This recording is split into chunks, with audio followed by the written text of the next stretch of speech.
This page is the vibrant December 1990 cover of Beep! Powerful Mega Magazine Mega Drive. The artwork features a festive theme with snowmen and Christmas trees surrounding a large, whimsical character. The issue highlights a special 90 Mega Drive software yellow page supplement, offering a complete guide to games released up to the end of 1990. Featured articles include a look at Love Pro Wrestling, likely tied into the Cutie Suzuki's Ringside Angel special poster appendix, and a tease about the truth regarding Sega's next machine, hinting at future hardware plans. The magazine also announces the second Mega Drive Academy Awards, where readers vote for the best game of the year. Titles covered within this issue include Darius 2, Elemental Master, Star Cruiser, Gaiares, Granada, Gambler Jiko Chushinpa, Masayuki Katayama's Mahjong Dojo, Twin Cobra, Super Airwolf, and a Mickey Mouse game, likely Castle of Illusion. This page focuses on the upcoming action game Shadow Dancer for the Mega Drive. The vibrant header proclaims that the drama of battle unfolds in 16 bits. Prominently displayed is the game's title, alongside the tagline, Free Roaming Action Battle. The page features striking artwork of the ninja protagonist and his loyal dog companion, battling enemies with dynamic backgrounds including a space shuttle launch. Two screenshots showcase the intense gameplay, featuring the ninja and dog navigating levels and engaging foes in different environments. The text highlights the return of the ultimate ninja and his dog, now powered up, to combat a terrorist group, mastering secret techniques and martial arts. Shadow Dancer was set for a December 1st release at 6,000 yen. A separate section at the bottom promotes the Sega Game Library, a telephone-based game rental service, showing exclusive titles like Power Golf and Phantasy Star II Text Adventure, Amiya's Adventure. This page highlights two exciting Sega releases. First up is Wonder Boy 2-1, Monster Lair, featuring the energetic heroes Leo and Priscilla in a monster extermination adventure. The screenshots show vibrant side-scrolling action. Below that is Gain Ground, a unique strategy/action hybrid, where you rescue hostages from a rogue computer, depicted with an overhead view of tactical combat. The page also features an advertisement for the powerful 16-bit Mega Drive console itself, and details on the Sega Game Library service, which was also mentioned on the previous page, providing access to various titles via modem. This page is all about Narrated, a high-octane shooting game. Dominating the visual space is impressive artwork depicting a powerful tank-like machine engaged in intense combat against various enemies and structures. Accompanying this are gameplay screenshots showcasing the different environments and challenges players will face. The game is highlighted for its challenging enemy characters, each with dedicated programming for unique movements and persistent algorithms that will truly test a gamer's skills. There's also mention of an added original stage, promising even more power-up fueled shooting action. The page breaks down key stages, detailing the setting and primary threats. Stage 1 is the peaceful city of Tabora, turned into a bloodbath, featuring the large Makeshibule in the sky. Stage 2 is a massive aerial battleship, the Astasha, with the battle extending to the Marsubit area over thick cloud cover. Stage 3 takes the action to a highway 300 meters above ground in the Shuba area, challenging the player with the mid-level McBalzac and hinting at deadly falls. Stage 4, the Kiramoto area, involves night combat against searchlights and a new type of MC unit guarding the defense line. Finally, a bonus stage tasks the player with destroying the King and Fuel Zone to stop pursuing enemy forces after replenishment. The page proudly displays the game's title, Narrated, and the developer, Wolf Team, along with a release date of November 16th. It's clear this is a game focused on fast-paced, intense shooting action across varied and dangerous environments. This page features FZ Senki Axis, another intriguing title from Wolf Team, known for their innovative gameplay perspectives on the Mega Drive, just like Narrated from the previous page. Prominently displayed is stunning character and mech artwork by the renowned artist Haruhiko Mikimoto, which immediately grabs attention. The game utilizes a strategic quarter-view perspective, offering a tactical look at the battlefield, as shown in the small screenshots. Key features highlighted include variable speed scrolling that adjusts to the action, and a strategic system centered around the player's unit, called NAP. By equipping units, NAP's firepower and durability increase, but mobility decreases, forcing players to choose between offense and speed. The player character boasts an impressive 128 animation patterns for smooth and varied movements. The game promises richly varied game fields, with the structure covering 7 areas and a total of 14 stages, designed to enhance the action. As a special bonus for the first production run, buyers received a set of 4 special illustration postcards featuring art by Haruhiko Mikimoto. This page showcases Zanyasha and Bukyoku, another offering from the prolific Wolf team on the Mega Drive, following up on their previous titles. The visual presentation is immediately striking, dominated by a large, dramatic image of fierce flames engulfing burning wood, setting an intense atmosphere. The game itself is identified by a stylized Japanese title logo, also shown on the title screenshot, which displays the Wolf team copyright from 1990, based on the secondary screenshot showing a map of Japan and a menu titled Strategic Phase, with a list of warlords and stats like intelligence and troop strength. This is clearly a historical simulation or strategy game, set in the Warring States period of Japan. The page provides the game's title, platform, MD Soft, price, 8,500 yen before tax, and a release window, scheduled for late December. It confirms Wolf Team as the developer, highlighted by their distinctive logo. The strategic depth hinted at by the map and character stats aligns with Wolf Team's reputation for creating engaging simulation experiences on the platform. This page introduces Zan Gear, a title for the Game Gear handheld from Wolf Team, extending their Zan series, which also features games like Zan Yasha and Bukyoku on the Mega Drive. The imagery is dramatic, featuring a backdrop of intense flames. The page includes the game's title screen and logo, confirming it's a Wolf Team production. Screenshots hint at strategic gameplay, showing a map and character interaction, aligning with the historical simulation elements found in other Zan series titles. Zan Gear is listed at 3,800 yen, excluding tax, and is already on sale.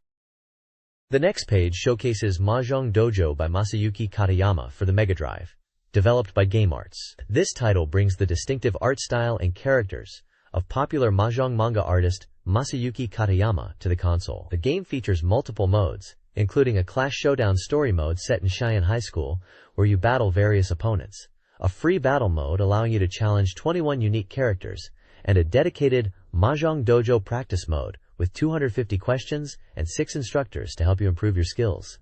Screenshots display the game's interface with character portraits like theoretical Mahjong player Meichi, blind tile player Watanabe, and Hale Toyotomi, alongside the Mahjong table view. Released on December 14th, this form-ROM cartridge retailed for 6,800 yen, excluding tax. There's also a promotion offering a giveaway of Masayuki Katayama's Mahjong Classroom book. This page effectively promotes the game by highlighting its unique artistic presentation and varied gameplay modes aimed at both story and skill improvement.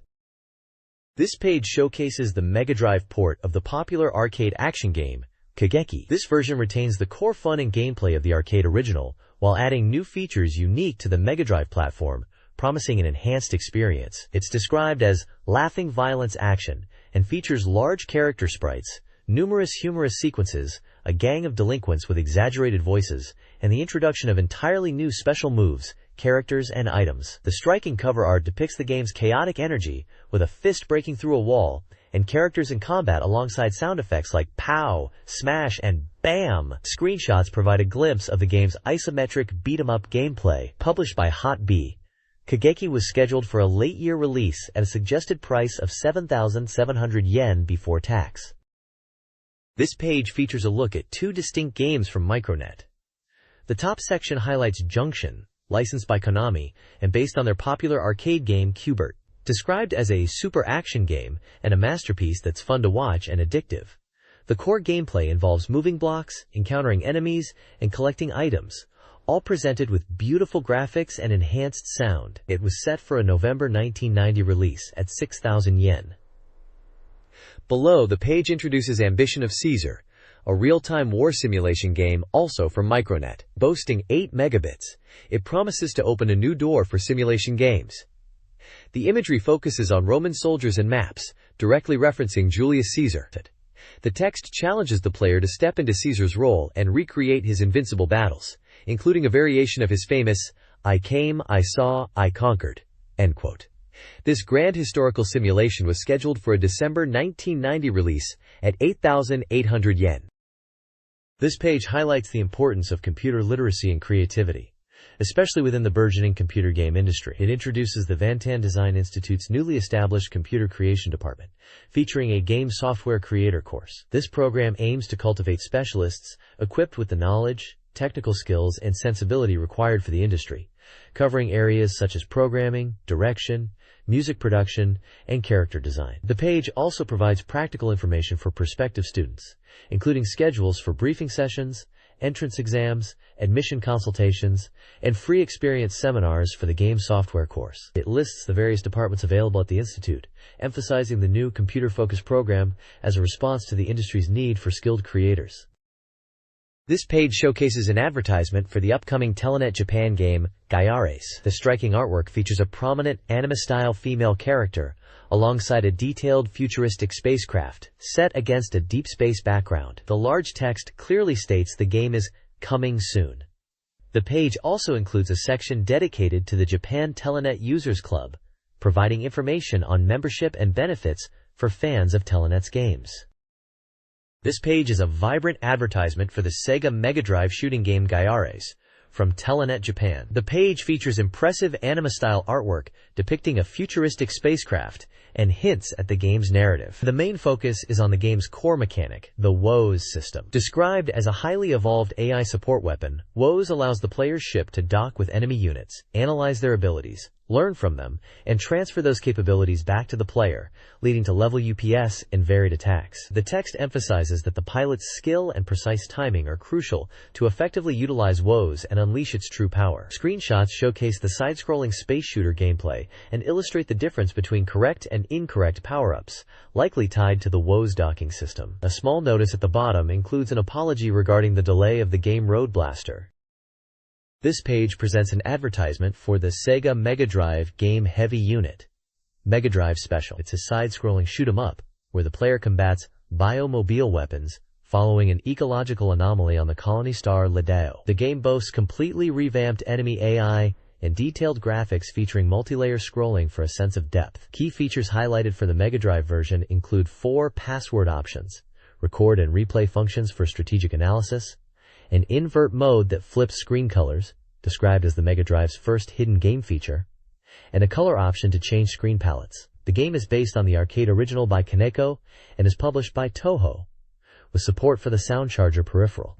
It was set for release in December at an estimated price of 6,400 yen. This page features an advertisement for Super Golf on the Sega Game Gear. It promotes the game as a full-color golf simulation, emphasizing that golf is best experienced in color. The ad highlights the game running on the Game Gear's screen, calling it Super Golf. It mentions a southern resort-style course with refreshing greens and an exhilarating feel, aiming for a sense of realism not typically found in earlier handheld golf games. The screenshot shows a top-down view of a tropical golf course with a palm tree and bunkers. The game is scheduled for release in January 1991 and is published by Sigma Enterprises. This page features a promotional spread for the Mega Drive title, Star Cruiser. This game is highlighted as a 3D shooting and adventure game, showcasing its impressive polygon processing with detailed animation. The image depicts a spaceship soaring through space near a ringed planet, with smaller inset screenshots showing the game's first-person perspective, polygonal graphics. The ad announces a scheduled release for the end of the year, featuring a 4 megabit room with backup functionality. Star Cruiser was known for pushing the boundaries of 3D graphics on the console at the time. The next page features the intense fantasy shooter known in Japan as Gynog, released internationally as Wings of War on the Mega Drive. The striking artwork depicts a terrifying, grotesque creature, setting a dark and macabre tone for the game. The vertical text dramatically states that terror shines in the darkness. The page highlights several key features that define this title. You can obliterate enemies using 8 different types of special magic attacks. The game is known for its impressive visuals, featuring 11 monstrously huge boss characters that dominate the screen, along with technical effects like pseudo-rotation and multi-layer scrolling to enhance the gameplay experience. Pushing the boundaries of the 16-bit hardware, Wings of War throws an astonishing number of bullets at you, making for a challenging and visually dense SHMUP. 2 small screenshots offer a glimpse of the game's distinct, organic levels and enemy designs. The ad announces the game was scheduled for release the following January, with an estimated price of 6,500 yen. This title from Masaya and NCS is a must-play for fans of difficult and visually unique shooters.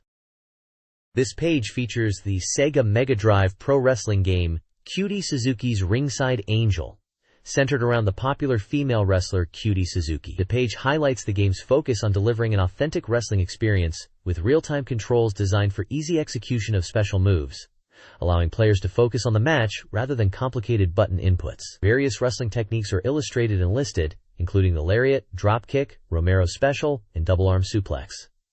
Screenshots showcase the in-game action and visuals. The text emphasizes the game's speed, beautiful ring graphics, and the graceful performance of the wrestlers. A photo of Cutie Suzuki herself is also featured. This page presents a challenge to the reader, asking how many wrestling moves from Cutie Suzuki's ringside angel they can identify. It features a list of 11 techniques, including familiar pro wrestling maneuvers like the German suplex, backdrop, jumping headbutt, scorpion deathlock, flying knee drop, brainbuster, and rolling piledriver.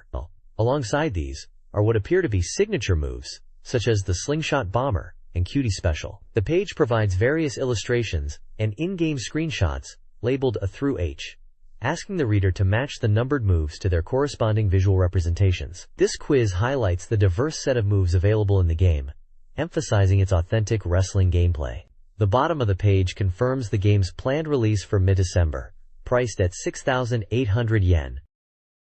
This page showcases the game Vassum for the Sega Mega Drive, an epic role-playing game known internationally as VE. The prominent illustration depicts the hero, a muscular figure with a sword, locked in combat with dark, shadowy monsters, setting a grim, heroic tone. Vertical text emphasizes the game's premise.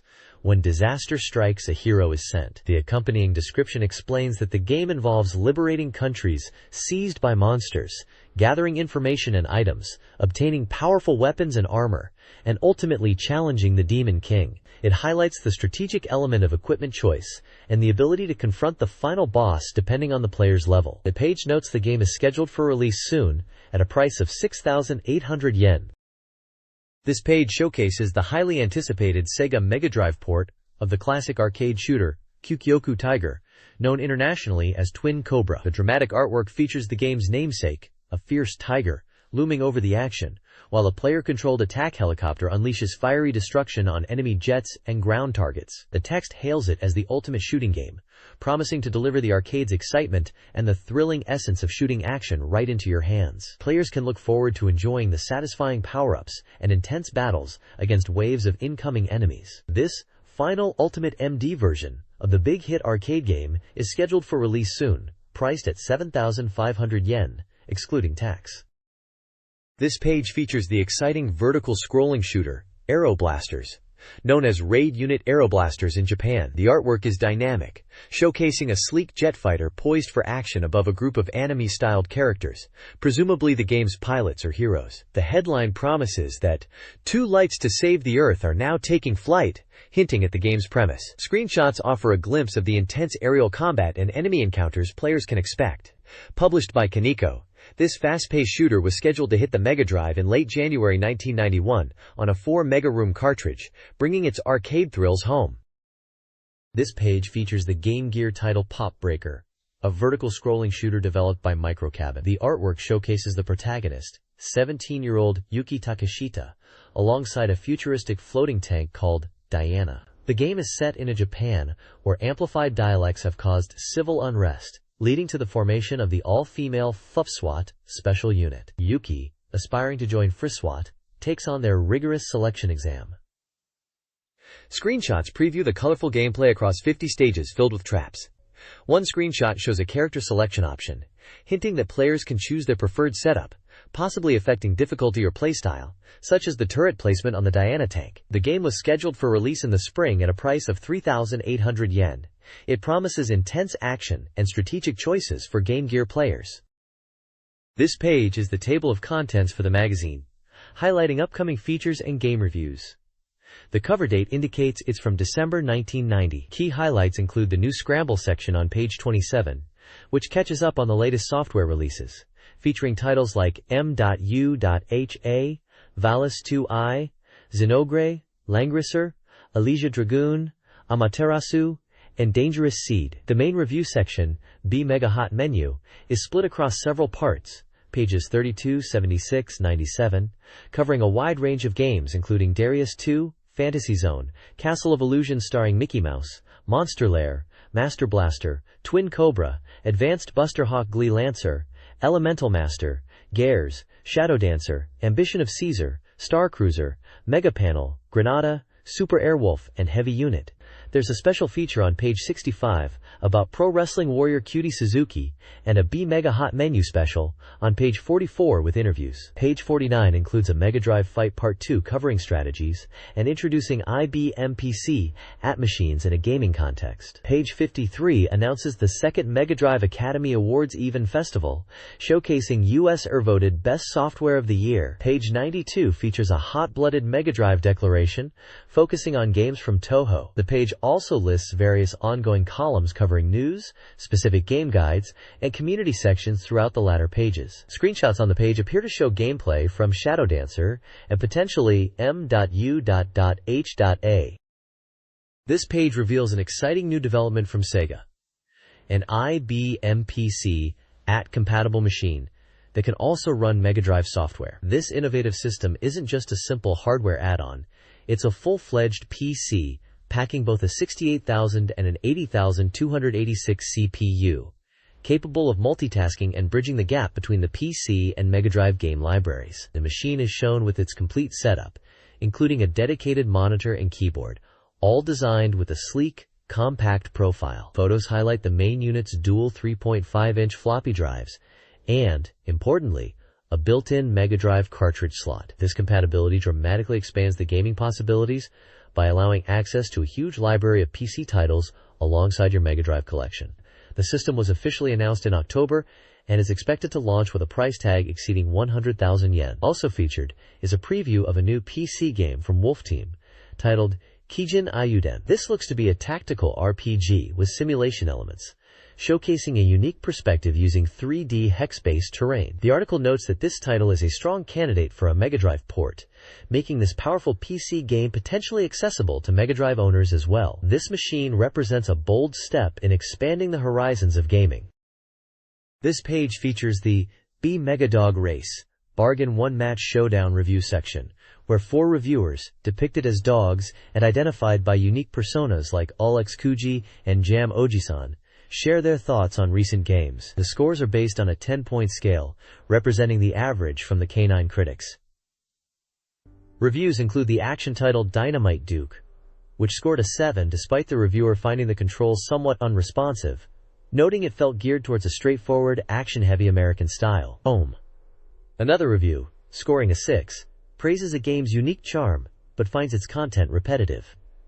A third review, scoring a 7, discusses an Operation Wolf-style game where the novel fighting mechanics are hindered by awkward crosshairs movement using the standard controller. Finally, a 3D shooting game receives a 6, with the reviewer lamenting the difficulty of simultaneous aiming and movement and the limitations of the Mega Drive controller for detailed setup, despite the game's appealing visuals. Each reviewer infuses their comments with personal anecdotes, making the section feel conversational and relatable. This page continues the B-Mega Race game review section, featuring 4 more titles reviewed by the canine experts. First up is Granada, a port of the X68000 shooter, which scores an impressive 9. Reviewers praise its strong gameplay focus, engaging maps, excellent controls, and particularly highlight its fast pace and superior sound driver compared to other Mega Drive titles, recommending it as a must-buy port with a strange, addictive quality. Next is Castle of Illusion, starring Mickey Mouse, scoring a 7. While lauded for its cute Disney visuals, charming character movements, and capturing the feel of the Disney World, reviewers found the gameplay somewhat simple and lacking in depth or challenge compared to expectations, noting it felt a bit plain despite its visual appeal. The puzzle game Mega Panel receives a score of 7. Described as a typical Namco puzzle game, it's noted for its simple, addictive gameplay and good music, particularly an addictive sound effect. However, reviewers mention limited replayability for the single-player mode and mixed feelings about the 2-player head-to-head mode, suggesting it might be frustrating. Finally, Junction, a puzzle game, scores a 5. It's seen as a port of Konami's Kubrick. While having a classic puzzle feel and decent graphics, reviewers found the gameplay unengaging and frustrating due to visibility issues and the screen going black when paused. One reviewer suggests Mega Drive users might not seek this type of game, and despite a potential action element, the sense of accomplishment is weak. This BeepMD race section reviews 2 action games. Shadow Dancer, a ninja game, is praised for its easier difficulty and exclusive stages, despite mixed opinions on impact. It earned scores of 8, 5, and 8. Wonder Boy 2, Monster Lair, offering diverse environments and 2-player play, receives mixed reviews on controls but positive feedback on graphics, though lacking some arcade features. Its scores are 6, 5, and 6. The reviews also offer commentary on the Mega Drive market. The increasing quality of games is noted, emphasizing fun gameplay and ports, despite graphical changes. The growing market is discussed, with a recommendation for Granada and anticipation for future titles, praising the developer's efforts. This page kicks off the New Release Scramble section, focusing heavily on Compile's latest shoot-'em-up for the Mega Drive, known internationally as MUSHA. Metallic Uniframe Super Hybrid Armor. It highlights the game as a vertical scrolling shooter, set in a unique Japanese-inspired science fiction world. The story involves a rogue AI fortress attacking lunar colonies, and the protagonist, Eleanor, is the sole survivor of a MUSHA unit sent to stop it. The article praises the game's distinct atmosphere, detailed mechs, and impressive opening visuals. Gameplay is described as classic shooting action across 7 stages, featuring power-up chips that upgrade your primary weapon up to 4 levels, and 3 distinct special weapons: the powerful blazing beam, the destructive vanishing buster, which evolves into a black hole, and the defensive detonator shield that can eventually be fired. Screenshots showcase various levels and enemies, and character portraits of the pilots are also included. Other upcoming titles briefly listed are Warsong, Alicia Dragoon, Shinobi 2i, Valis 2i, and Dangerous Seed, suggesting a strong pipeline for the console. MU.H.A is clearly presented as a must-watch title, lauded for its originality and high production values. This page continues the look at Compile's M.U.H.A, breaking down the early stages and bosses. It details encounters across 4 distinct rounds, the first featuring rival mechs and a tank boss, the second venturing inside the mechanical fortress with a unique face-like boss and a flamethrowing turret, the third dropping you into a canyon with collapsing floors and a formidable boss known as Overweapon Z, and the fourth taking the fight into stormy skies against the evolving Evil Spirit series, culminating in Evil Spirit MK5. The page then introduces Langrisser, known internationally as Warsong. This isn't just a strategy game, it's a simulation RPG with 20 scenarios and a deep class change system. What's really cool is the focus on the commander characters, who are the only units that gain experience and level up, leading groups of soldiers. Experience points earned in battle are awarded directly to the commander, emphasizing their central role. The article also mentions plans for 5 additional scenarios focused on versus play. This game looks like a solid blend of tactics and character progression. This page features a look at several upcoming Mega Drive titles. First up is Gynug, known in the US as Wings of War, described as a super hard shooting game with a unique fantastical world. The review highlights its distinctive and often grotesque enemy designs as a key appeal. It details the power-up system, which uses separate items for shot power, number, and direction, and mentions that stages have specific themes like focusing on gimmicks or dodging. While the difficulty is noted as high, the overall impression is positive. Next is Valis 2i, a port from the PC Engine Trodrum. The article mentions the large 8 meters cartridge size and the expectation of translating the impressive visual scenes from the original. It seems the Mega Drive version leans more heavily into action gameplay compared to its cinematic source material, but aims to capture the world of Valis. Finally, Midnight Resistance is introduced as Data East's entry into the Mega Drive market. This is an arcade action shooter, where players battle enemies and collect keys to rescue family members and power up their weapons. The text briefly notes the arcade version's rotary joystick and 2-player coupe. Overall, the page covers a diverse set of games arriving on the platform, from intense shooters with unique aesthetics to action RPG ports and arcade conversions. This page previews Namco's port of their arcade shooting game, Dangerous Seed, coming to the Mega Drive. This isn't just a straight port, as it includes Mega Drive exclusive elements. The game sees the advanced ship Moondiver defending Earth from a mysterious alien invasion. The core gameplay revolves around controlling 3 distinct ships, designated Alpha, Beta, and Gamma. As you progress, these ships can combine, increasing your firepower. The Mega Drive version adds a significant feature, When two or more ships are combined, you can change their formation, altering your attack direction. This is a key tactical element. Another major difference from the arcade original is the number of stages, or surfaces as they're called here. The Mega Drive version boasts 9 surfaces, compared to the arcade's 4. Furthermore, the game features a multi-round system that branches depending on whether you defeat the boss or let it escape on specific stages. The power-up system has also been expanded.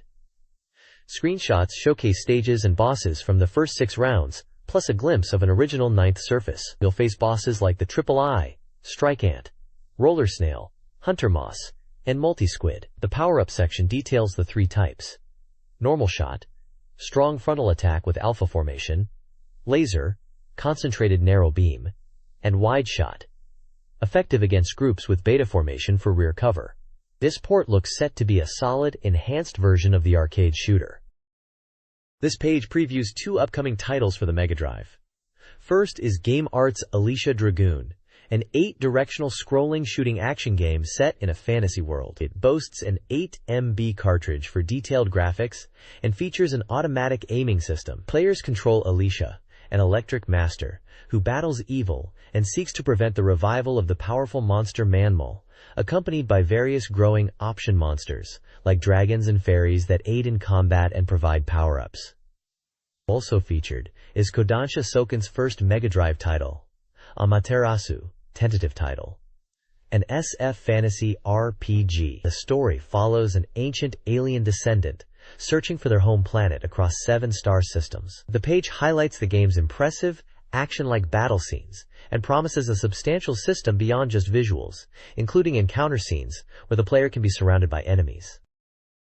This page is the first part of the Mega Hot Menu feature, focusing on the highly anticipated release of Darius, known as Darius 2 in Japan. The magazine highlights this Taito title as a major release for the end of the year, suitable for both casual players and hardcore shooting game fans, praising the high quality of the port from the arcade. While some minor elements from the arcade version, such as certain small enemies and environmental traps, have been removed, the Mega Drive version includes original boss characters and retains the arcade ending. It notes that simultaneous 2-player play is unfortunately not available, but the demo and high-score features are present. The page then delves into Zone A, the Sun area, detailing various enemies and their attack patterns, like the Skiatum formation, which provides power-ups, or the annoying Amid that flies in an S shape and charges the player.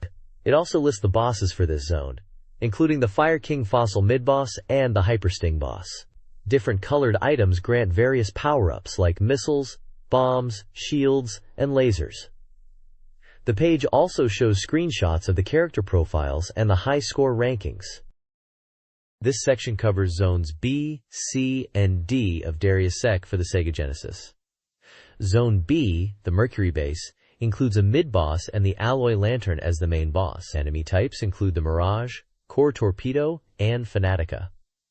Zone S, the Water Cave, also has the Green Coronatus as mid-boss and Alloy Lantern boss. Expect enemies like Needles, Holmes, and Taggers.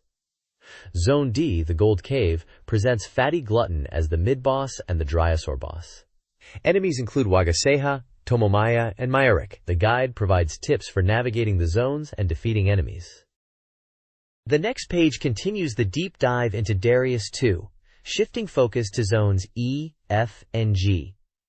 Zone E, located near Venus, features the return of the Fatty Glutton mid-boss and the Dryosaur as the main boss. Expect encounters with enemies like the swarming but slow Wagaseha and the missile-launching Tanaru. Moving to Zone F, the Venus base, you'll once again face the Fatty Glutton and Dryosaur bosses. This zone introduces challenges like the destructive laser barriers that periodically appear, and enemies such as the simple-moving Purabo and the clockwork-like Natasa that sprays bullets. Finally, Zone G, the Moon Cave, presents new bosses, the Cuttlefish mid-boss and the Steel Spin as the main boss. Here, you'll battle unique enemies, like the Sandaru that splits into multiple parts, the jumping Nuko which appears from both sides, the indestructible but harmless Te, tentacles, and the Tonku, which fires in 3 directions when destroyed. The guide offers insights into the attack patterns and strategies for these diverse enemies and bosses across these zones. This page continues the strategic overview of Darius 2, diving into zones H, I, and J. Across all three of these zones, players will consistently face the cuttlefish as the mid-boss and the formidable steel spin as the main boss, a pattern reflecting the game's branching paths. Zone H, the moonbase, features a variety of enemies like the missile-firing Mizohi that tracks your height, the elusive Mirage that's difficult to hit head-on, and the durable Slade Deca requiring significant firepower. Watch out for the fast, aggressive airbike and the surprisingly weak white Tenoru. Moving to Zone ID, the moon, you'll encounter the recurring bosses again. New threats include the charmingly described bubble-spitting Awabi, the spinning monolith, and a pair of Mizohi that explode into missiles. The guide warns to memorize the appearance points of Horumu, and highlights the high-speed lasers of the Slade Deca here. Finally, Zone J, space, starts with an early mid-boss that's easy to handle due to the lack of obstacles. A crucial one-up is noted here, with a warning that items are scarce, making maintaining your barrier challenging. The Borudavika appears in different formations, notably enclosing from off-screen, with the ones in the back being tough. Advice is given regarding the Bakuretsudan types, suggesting ignoring one and being cautious about destroying the core of another due to its explosive power. The zone culminates in a large battle with multiple Borudavika formations. The guide lists the item sequences for each zone, providing essential pickup information. This page continues the guide for Darius 2, detailing zones K, L, and M.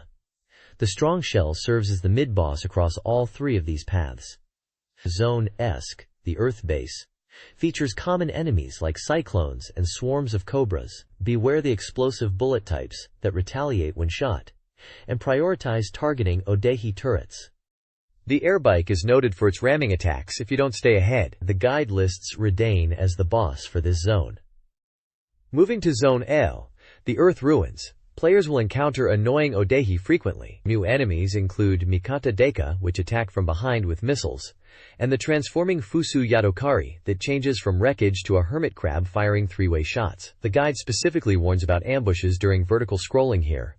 The boss for L is Yamato. Zone M is the North Pole, offering challenging enemy groups. These include Tomaya with splitting meteors, Zoids with hard-to-dodge lasers, and pairs of Pensa-firing fast missiles.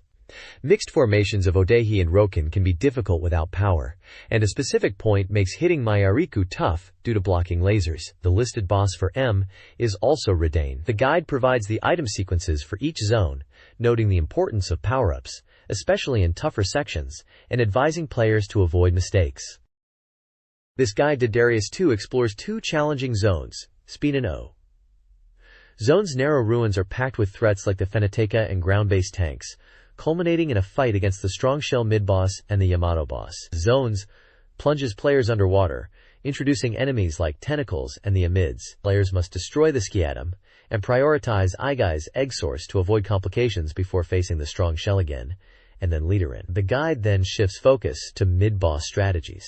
Tactics are provided for Fire King Fossil, recommending distance initially, and Green Coronadas, advising against initial hits and encouraging close-range attacks when its face is open, and warning about its attacks and Otoshigo spawns. The page aims to provide essential strategies for later areas and difficult mid-boss encounters. The next page dives deeper into the dangerous waters and alien landscapes of Darius 2, presenting key strategies for several formidable bosses and mid-bosses. You'll find tactics for taking down foes like Fatagratin, advising a mix of close-range aggression and swift retreat, and the multi-limbed Cattlefish, which demands precise dodging of fire and lasers before focusing fire on its core once its legs are neutralized. The guide revisits Strong Shell, reiterating the effective strategy of getting close to bombard its head before pulling back. It also tackles the Electric Fan, noting its increased speed compared to the arcade version, and warning about its potent concentrated shots. Finally, strategies for Hyper Sting and Aroi Lantan are provided, highlighting weak points like the mouth and lanterns, while emphasizing caution against lasers and the dangerous spread of destroyed projectiles. This page is essential reading for navigating the game's later, tougher encounters. The next page continues the deep dive into the boss encounters of Darius 2. It breaks down strategies for several key enemies. First up is the mid-boss Fatty Rayton, a serpentine creature appearing from the right, attacking with tail shots and missiles, and performing a dangerous body slam. The text advises staying alert for its shaped stop before the body slam, moving vertically to dodge. Next is the boss Hard Shell, shielded by orbiting eggs.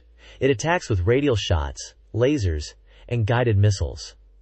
Breaking the eggs exposes a weak point, and the long lasers have clear tells, making them predictable. Destroying its fins is also a valid strategy. The mighty battleship Yamato is covered next. Upon its warning, focus fire on the turret that emerges. The main body appears later, initially mixing attacks. The guide stresses destroying the outer shell from a distance before the high-speed, body-slamming core appears, which also fires vertical guided missiles. Finally, Aloomer, a jellyfish-like boss, is detailed.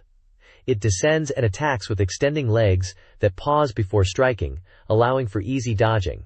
Destroying all legs removes its shell, revealing the true form, which launches radial shots and uses deadly tentacles that swipe from above or below depending on their coil direction, with the upward wrapping tentacle from below being particularly lethal. The screenshots illustrate these intense boss battles. This page introduces the classic Sega Mega Drive title, Castle of Illusion, starring Mickey Mouse. It highlights the game as an action platformer that faithfully captures the spirit of Mickey Mouse characters with fantastic graphics.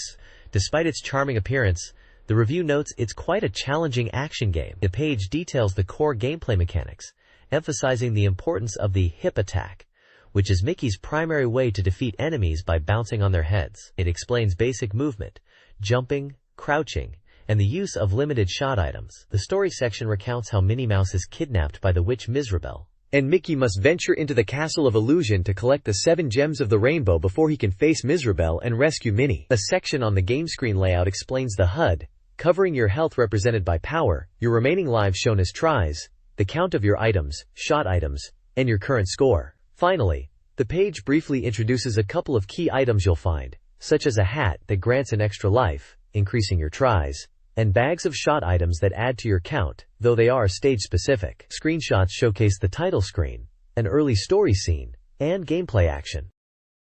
This page details the challenging stages of Castle of Illusion, starring Mickey Mouse. Stage 1 begins in a forest, introducing basic platforming and rope mechanics, followed by spider-filled areas and a nighttime forest, culminating in a boss fight against a tree stump. Stage 2, set in Toyland, features tricky jelly pools, a screen-flipping arrow mechanic, and a jack-in-the-box boss. Stage 3 ramps up the difficulty with collapsing bridges, falling rocks, and underwater sections in the ruins. The game emphasizes the importance of reaching the end to rescue Minnie. Throughout, screenshots illustrate key moments, including rope swings, upside-down effects, and boss encounters. This page dives into Wonder Boy 2-1, Monster Lair, highlighting its exceptional character design and vibrant, colorful graphics which are praised as a true showcase for the Sega Genesis. It's described as a delightful shooting game, with a focus on collecting various power-ups. The page provides a brief introduction to the story, where childhood friends Leo and Puripril stumble upon a legend and face a dragon after a fiery orb falls to Earth. The core gameplay revolves around these power-ups, and the page details several of them obtained from capsules. Screenshots illustrate the effects of weapons like the Spiral, which rotates defensively around the player, the long-range beam, the area-clearing wide ring, the versatile fireball, and the powerful big fire. The article suggests mastering these different weapons is key to success. The game also supports 2-player simultaneous play, adding to the fun. Overall, the content emphasizes the game's visual appeal and accessible, enjoyable shooting action. This guide details the first 3 stages of Wonder Boy in Monster World. Stage 1, a coastal area, introduces enemies like crabs and walruses, along with falling rock hazards. The widering weapon is recommended for the fish boss. Stage 2, a forest, features larger enemies and introduces sprites that grant invincibility or health. The snake boss requires players to avoid its tail and attack its head. Stage 3, an underground cave, is more challenging, with tougher enemies and moving rocks. The big fire weapon is suggested for the giant bat boss. The guide stresses the importance of utilizing power-ups, being vigilant, and paying attention to the environment to overcome these early game challenges. This page features a special interview with Hiroyuki Takahashi and Hiroshi Naito, key staff from Dragon Quest II I and IV, who have founded a new company called Climax and are discussing their upcoming Sega Mega Drive title, Shining in the Darkness. The game is slated for a March 1991 release and is being developed rapidly, described as a sensory RPG. The interview delves into the formation of Climax explaining that the creators felt restricted in their previous roles, despite working on successful titles like Dragon Quest. They shared a desire to create games their way and for their work to be recognized, contrasting the game industry with sports, where individual stars are prominent. They wanted to be figures that aspiring game developers could look up to. A dedicated section describes the world of Shining in the Darkness as a fantasy setting filled with sword and magic. The world, called Stormsung, is home to diverse races like humans, hobbits, elves, and dwarves, and features characters ranging from dark magic users to noble knights and legendary mages. The page includes portraits of Takahashi and Naito, identified by their roles at Climax and their past work on Dragon Quests, and a small map illustrating the game world. The next page continues the interview with Climax founders Takahashi and Naito about Shining in the Darkness. They express their aim to create an RPG that goes beyond established formulas like Wizardry or Dragon Quest. A major influence they cite is Disney, mentioning the sense of adventure in films like Gremlins and the expressive power of silent films as inspiration for conveying emotion and atmosphere in the game. They specifically mention Sleeping Beauty and Alice in Wonderland for their immersive worlds. The choice of a sword and magic setting is discussed as being universally appealing and easy for players, including girls, to understand. They contrast their approach to storytelling with typical RPGs, aiming for a narrative that unfolds and reacts based on player actions rather than just completing tasks. The page also features illustrations of the game's characters, introduced as having a distinct Disney-like atmosphere rather than the currently popular anime style. The characters shown include the young hero, Princess Klee, Merlin, and a hobbit-like character named Bilbo, giving players a first look at the game's intended visual style and cast. This page continues the interview with Takahashi and Naito about Shining in the Darkness. They discuss specific design choices, such as the high density of events throughout the game's story, and the intention for main characters to have fixed roles and backstories that deepen the world. The interviewers ask about the move to a 3D dungeon system and how it differs from other RPGs of the time. The developers explain they sought a greater sense of realism, including a feeling of shock when encountering monsters, which the 3D perspective helps achieve. They also address the decision to release the game on the Sega Genesis, given their past work, stating it was partly due to a connection with Sega and confidence in the Genesis's capabilities, particularly its CPU. Naito even reveals he is a Sega fan and thoroughly played Space Harrier. The bottom of the page features illustrations of characters from the game. The King of the Stormsong, Motrade, described as the hero's father and a knight of great skill. Hash, leader of the knights guarding Motrade's sword, and Tristan, a knight of the Stormsong. This page continues the in-depth interview about Shining in the Darkness, delving into the game's design philosophy. The developers emphasize creating an intuitive experience that doesn't require players to pore over a manual, aiming for simplicity and avoiding complex menus or text-based commands during combat. They confirm that the core environments like towns and castles are rendered in 3Ds, and character interactions take place within this perspective. The key focus is the 3D dungeon navigation, designed to be intuitive and mapping-free. The visuals are said to change significantly, using landmarks rather than grid counting, giving a feeling akin to remembering routes while driving. The developers highlight that dungeons won't feel entirely repetitive, and any perceived sameness might even be a deliberate trap. They mention that the adventure areas and combat primarily occur within these underground labyrinths, distinct from the town areas. While they hint at exciting unrevealed content, they note memory limitations present challenges. One developer expresses strong personal interest,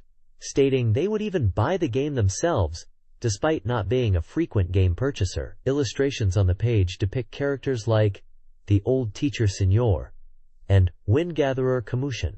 A section highlights the game's monsters, noting their impressive presentation, citing the Water Puddle monster, which uses 7 frames for its appearance alone. A screenshot shows the first-person 3D dungeon perspective, described as scrolling smoothly, similar to the classic Phantasy Star I. This page continues the in-depth look at Shining in the Darkness, focusing on the game's innovative design. The developers highlight the detailed 3D perspective used for towns and castles, and particularly the intuitive, scrolling 3D dungeons designed to feel more like exploring a real space with landmarks. They emphasize the depth of the battle system and scenario, assuring players that absolute expectation will not be betrayed. The page then delves into the game's story, introducing the 16-year-old protagonist, Max, and his father, Sir Mordred of the Royal Guard. It mentions Max's raw swordsmanship talent and training under Tristan, the leader of the Knights of the Guard. The narrative sets the stage with an upcoming festival, hinting at the events that lead to the brave heroes needing to save the royal palace from an evil sorcerer. The article promises the story will continue in the next issue. Visuals include character illustrations and a pixelated screenshot showing the game's first-person perspective during an in-game scene. This page is the second part of a special feature titled Fight Mega Drive. It features a dynamic hand-drawn figure reaching up, symbolizing a fighting spirit. The page poses several key questions about Sega's direction. What is the reputation of the Game Gear? What is Sega's new hardware? What is the game lineup for the end of the year and next year? What is the reputation of the game library service? And what is the progress on the CanDROM attachment? The main text explains that recent buzz around the Mega Drive, fueled by rumors about new hardware and talks about the Mega Drive 2, prompted the magazine to conduct emergency interviews to understand Sega's intentions. This feature aims to answer these pressing questions from the perspective of Mega Drive enthusiasts and investigate where Sega is planning to go next. It sets the stage for a deep dive into Sega's current situation and future strategy across various platforms and services. This page features an interview with Mr. Kamada, Executive Director of Sega Enterprises, continuing the discussion on Sega's direction following the previous page. He discusses the initial reception of the Game Gear portable console, stating it launched with around 30,000 units primarily through toy and department stores. Interestingly, he notes that unlike previous Sega hardware launches, 40% of Game Gear buyers did not previously own Sega systems, indicating a wider demographic is being reached. Regarding peripherals, 70% of Game Gear buyers plan to purchase the optional TV tuner pack. For software, the Game Gear launched with 3 titles, including Super Monaco GP and Columns, with Pengo also receiving positive reviews. Third-party support is expanding, with 20 companies involved and 5 planning releases soon. On average, Game Gear buyers are picking up 1.6 games at launch. Mr. Kamada also touches on the Mega Drive's software strategy, emphasizing a focus on quality and working closely with third parties to meet user demands. Finally, he comments on the recent launch of the Mega Modem, which included services like SNN, Sega Net News, and the Sega Game Library. While reception is good, widespread adoption among existing Mega Drive users is still developing, which Sega seems to view as acceptable for the current stage. The page includes a portrait of Mr. Kamata and illustrations related to the Game Gear and Mega Modem. The next page features an interview with Mr. Sato, Executive Director at Sega Enterprises. Continuing the discussion about Sega's strategic direction, the conversation shifts to the rising cost of game software due to increased graphical demands, and highlights the Mega Modem's benefits like the game library and potential communication services such as home banking. The main focus, however, is the talked-about Sega PC. Revealed at an exhibition booth alongside IBM, this compact machine was noted for its smaller size compared to typical PX. It features a substantial 30-megabyte hard drive, a significant capacity for the time. A key selling point discussed is its unique capability to run both Mega Drive games and standard IBM PC/AT software. Mr. Sato points out its impressive internal architecture, incorporating 3 CPUs, the 80,000, 286, 68,000, and Z80, enabling this dual functionality. This allows the machine to serve multiple purposes, such as adults using word processing while children play games on the same system, using either a Sega monitor or a home television. Sega is actively exploring games that specifically leverage the machine's distinct features. The article mentions popular IBM PC titles, like Populous and SimSacity, as examples of software this new machine can run. The release is targeted for April to June of the following year.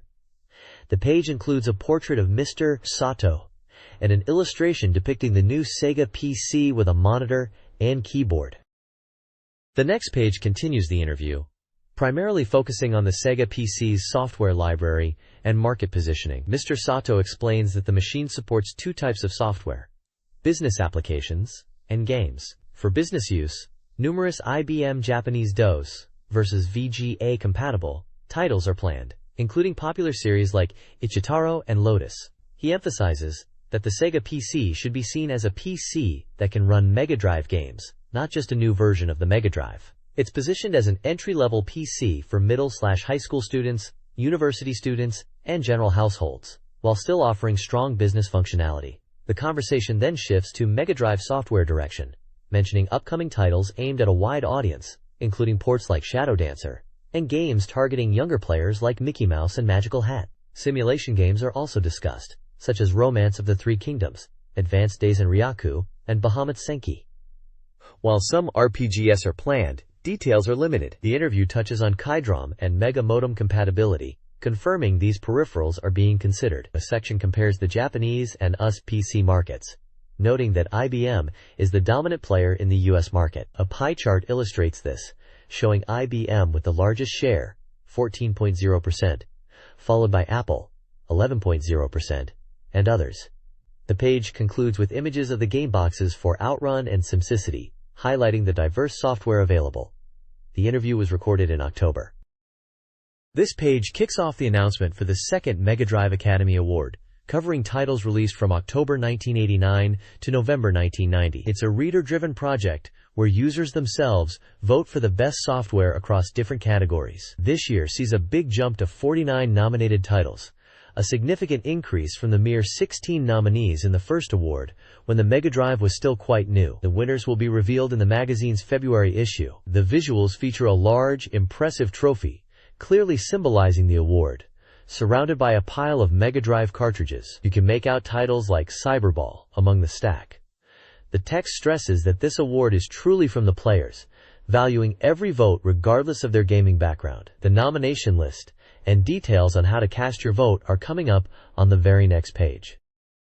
This page presents the full list of 49 nominated games for the second MegaDrive Academy Award. These are the titles released between November 1989 and October 1990 that have been selected for the reader vote. The list includes a wide variety of genres and developers, featuring many iconic games from the era. You'll find major hits like Golden Axe, The Super Shinobi, Thunder Force 2i, Herzog Zwei, Phantasy Star II Strider, and Michael Jackson's Moonwalker, alongside other fan favorites such as Columns, SWAT, City Under Siege, and Afterburner 2. This comprehensive list forms the ballot from which players will choose their award winners in the different categories. The MegaDrive Academy Awards' previous year's results are highlighted, setting the stage for the current year's voting. The prestigious Best Work Award saw Phantasy Star II triumph as the top game, lauded for its RPG storytelling and graphics. Ghouls and Ghosts took second place, praised for its action-packed gameplay. Other top games included Super Days in Ryaku, Thunder Force 2 MD, and Super Hangend. The awards also recognized character achievements. Phantasy Star II dominated the character awards, with Yakusis, Neji, Rudger, and Anne winning the leading and supporting actor/actress categories, respectively. Other notable characters included Arthur and the Princess from Ghouls, Mon Ghosts, Harrier, Werbear, Athena, Lynn, and Falco, demonstrating the diverse cast of memorable characters from the nominated games.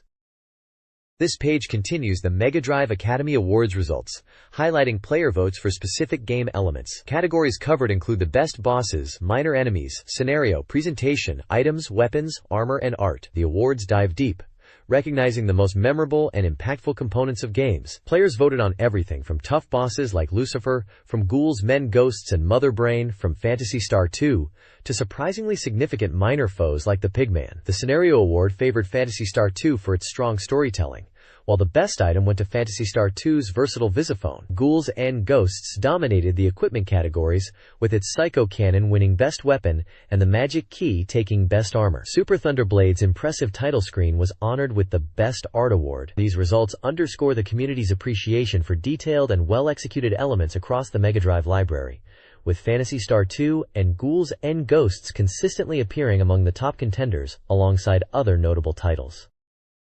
The MegaDrive Academy Awards results continue, celebrating various aspects of MegaDrive games. The Best Music Award saw diverse nominations, with notable mentions of Super Hangin', Thunder Force 2, and Phantasy Star II. Best Special Effects highlighted games like Phantasy Star II and Thunder Force 2, praising innovative visuals. The Best Package Award honored striking box art, featuring Ghouls and Ghosts and others. Thunder Force 2 dominated the Best Third-Party Software category. The Best Port Award recognized adaptations, including Ghouls and Ghosts. The Bubbles Award, focusing on industry news, highlighted the Mega Drive's launch and developer participation. The page concludes with voting instructions and a list of nominated games, encouraging reader participation with a prize draw.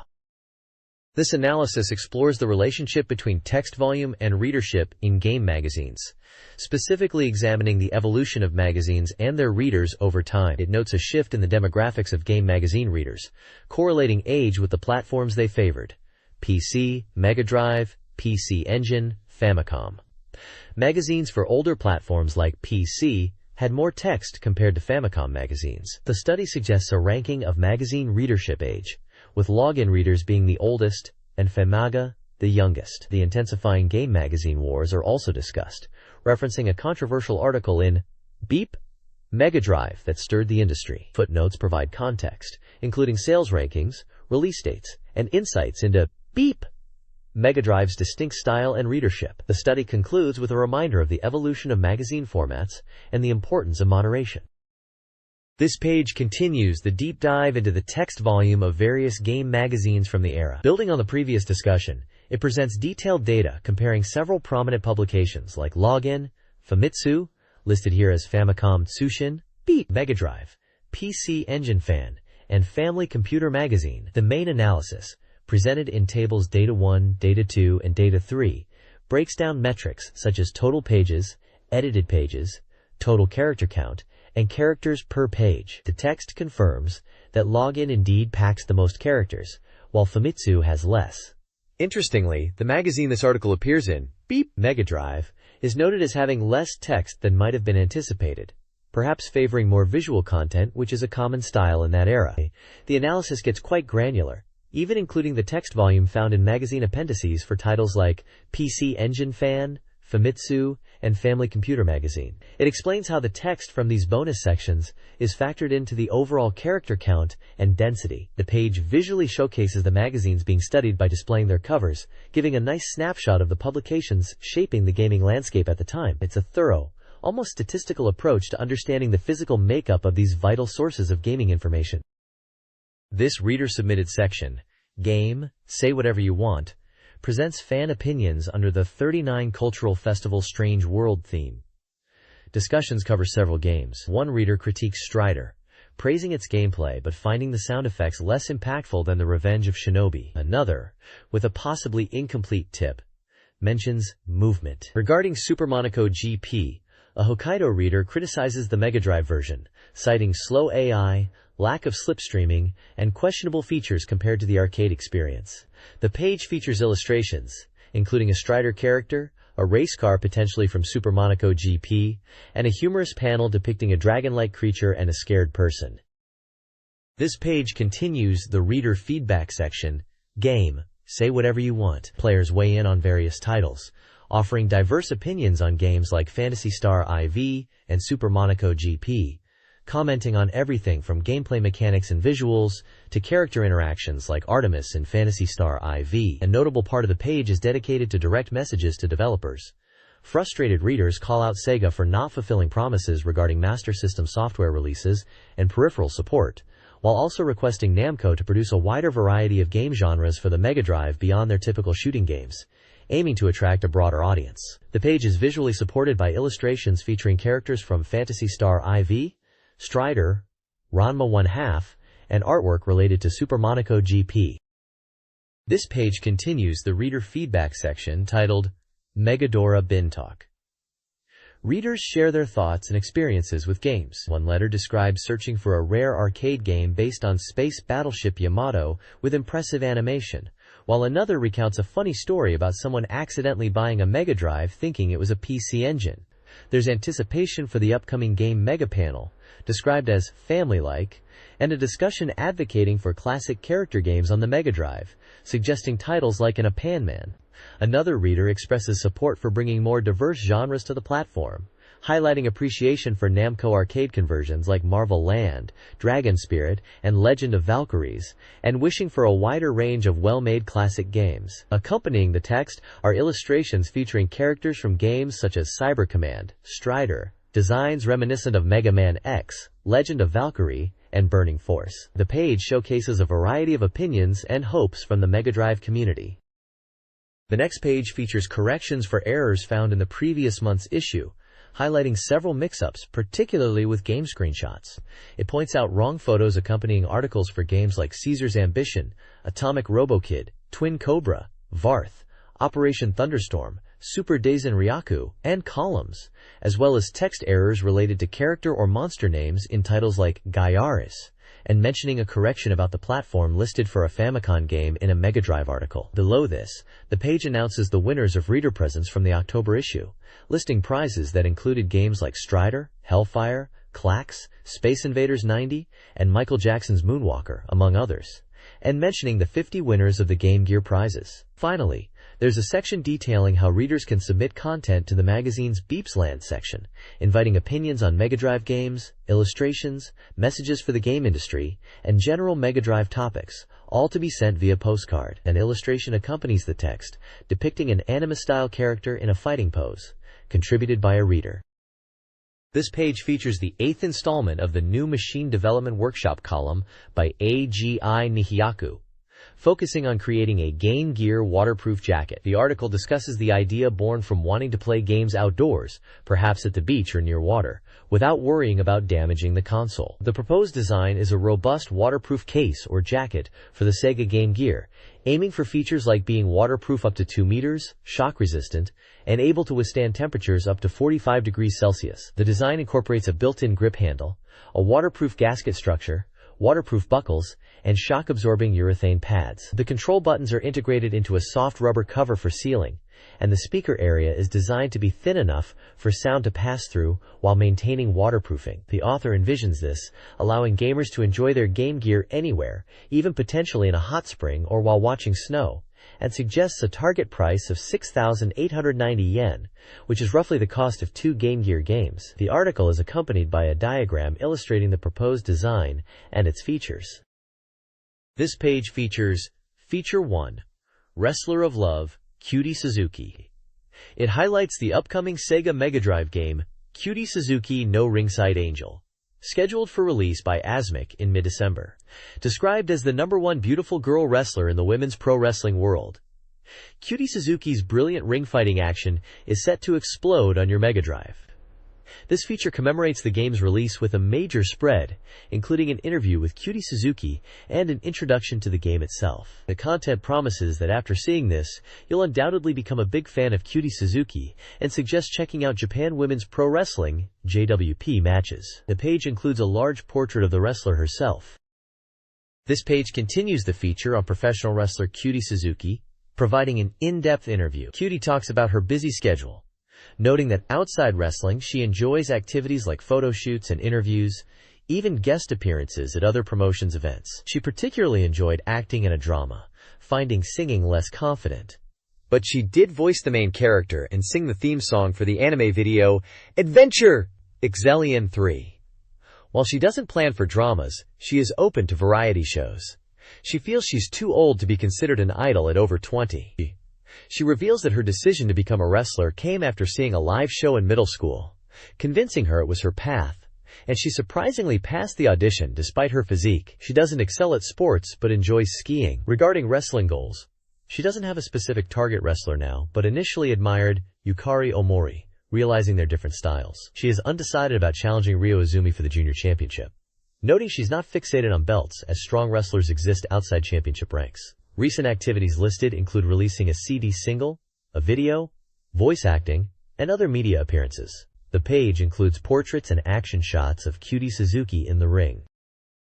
Cutie Suzuki, aiming for a lasting legacy, discusses her wrestling career and personal life. She trains 3 to 5 hours daily, anticipating retirement in around 5 years, at age 25, and wrestles approximately 150 matches annually. Though her schedule is hectic, requiring strong self-management, she hopes to expand her fan base, particularly among students and salarymen. While not viewing Ryo Izumi as a rival, Cutie enjoys her career.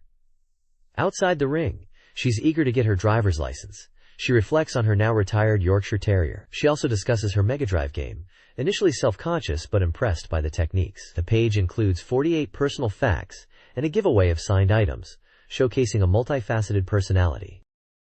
The next page delves into the game Cutie Suzuki's Ringside Angel, focusing on the quest to conquer its 5 main titles. The game features 4 modes, including a single-player mode to challenge the computer across the 5 titles, a 2-player versus mode, a practice battle mode against the computer, and a watch mode to observe CPU versus CPU matches. Becoming a technician is key, with selectable moves available and more special moves unlocked as you win titles. Strategy involves wearing down opponents with grappling before going for falls. Smile Kawaguchi attempts to conquer the titles, facing various opponents in tournament and league formats. The page details match outcomes for the first 4 titles, listing opponents like Megadeth Saito, Cindy Nakano, Miyamori Ajima, and Halloween Eyes Sato, along with the winning moves and times. Screenshots show character selection, in-game action, and match results, giving a good look at the game's presentation and moves like the backbreaker and octopus hold. This page details the game Cutie Suzuki's Ringside Angel, explaining modes, strategy, and highlighting the challenge of winning the 5 titles through match reports and screenshots. This page continues the look at Cutie Suzuki's Ringside Angel, focusing on the dramatic conclusion of the final tournament for the 5th and last title. It details the path to victory, starting with a tricky ring-out win against Megadeth Saito, followed by overcoming Gunzo Hiyama with strategic kick attacks, and the Cutie special when joint locks weren't working. A final match against Halloween Eyes Sato is described as a back-and-forth brawl, where applying a joint lock proved key, ultimately sealed with the Cutie special to win the championship. However, just as the trophy is about to be presented, something unexpected happens. Screenshots show key moments from these climactic battles. The lower section introduces all 9 wrestlers in the game, providing small portraits, basic stats like age, height, weight, and measurements, along with their special moves and brief descriptions highlighting their personalities and fighting styles, ranging from the heroic Cutie Suzuki to the villainous Megadeth Saito, and the variety of unique characters they face. This page from Hyper Sega, dated November 1990, takes a trip to the Seto Ohashi Bridge area in Kagawa Prefecture, highlighting amusement destinations there, and comparing them to famous Tokyo spots like Harajuku and Takeshita Street. The feature centers around the Gold Tower complex in Utazu Town, home to the Starbase and Kid Paradise amusement centers. Starbase is presented as a space-themed arcade filled with video and coin games. The article notes its distinctive atmosphere, featuring darker lighting and metallic pillars, giving it a different feel than standard bright arcades. A key point mentioned is that Starbase restricts entry, not permitting elementary or junior school students. Meanwhile, Kid Paradise is described as a family-friendly zone, catering to parents and children. The page includes images of the arcade interiors packed with machines, the exterior of the futuristic-looking Starbase/Gold Tower building, the colorful Kid Paradise entrance, and a street view drawing the parallel to Harajuku's vibe.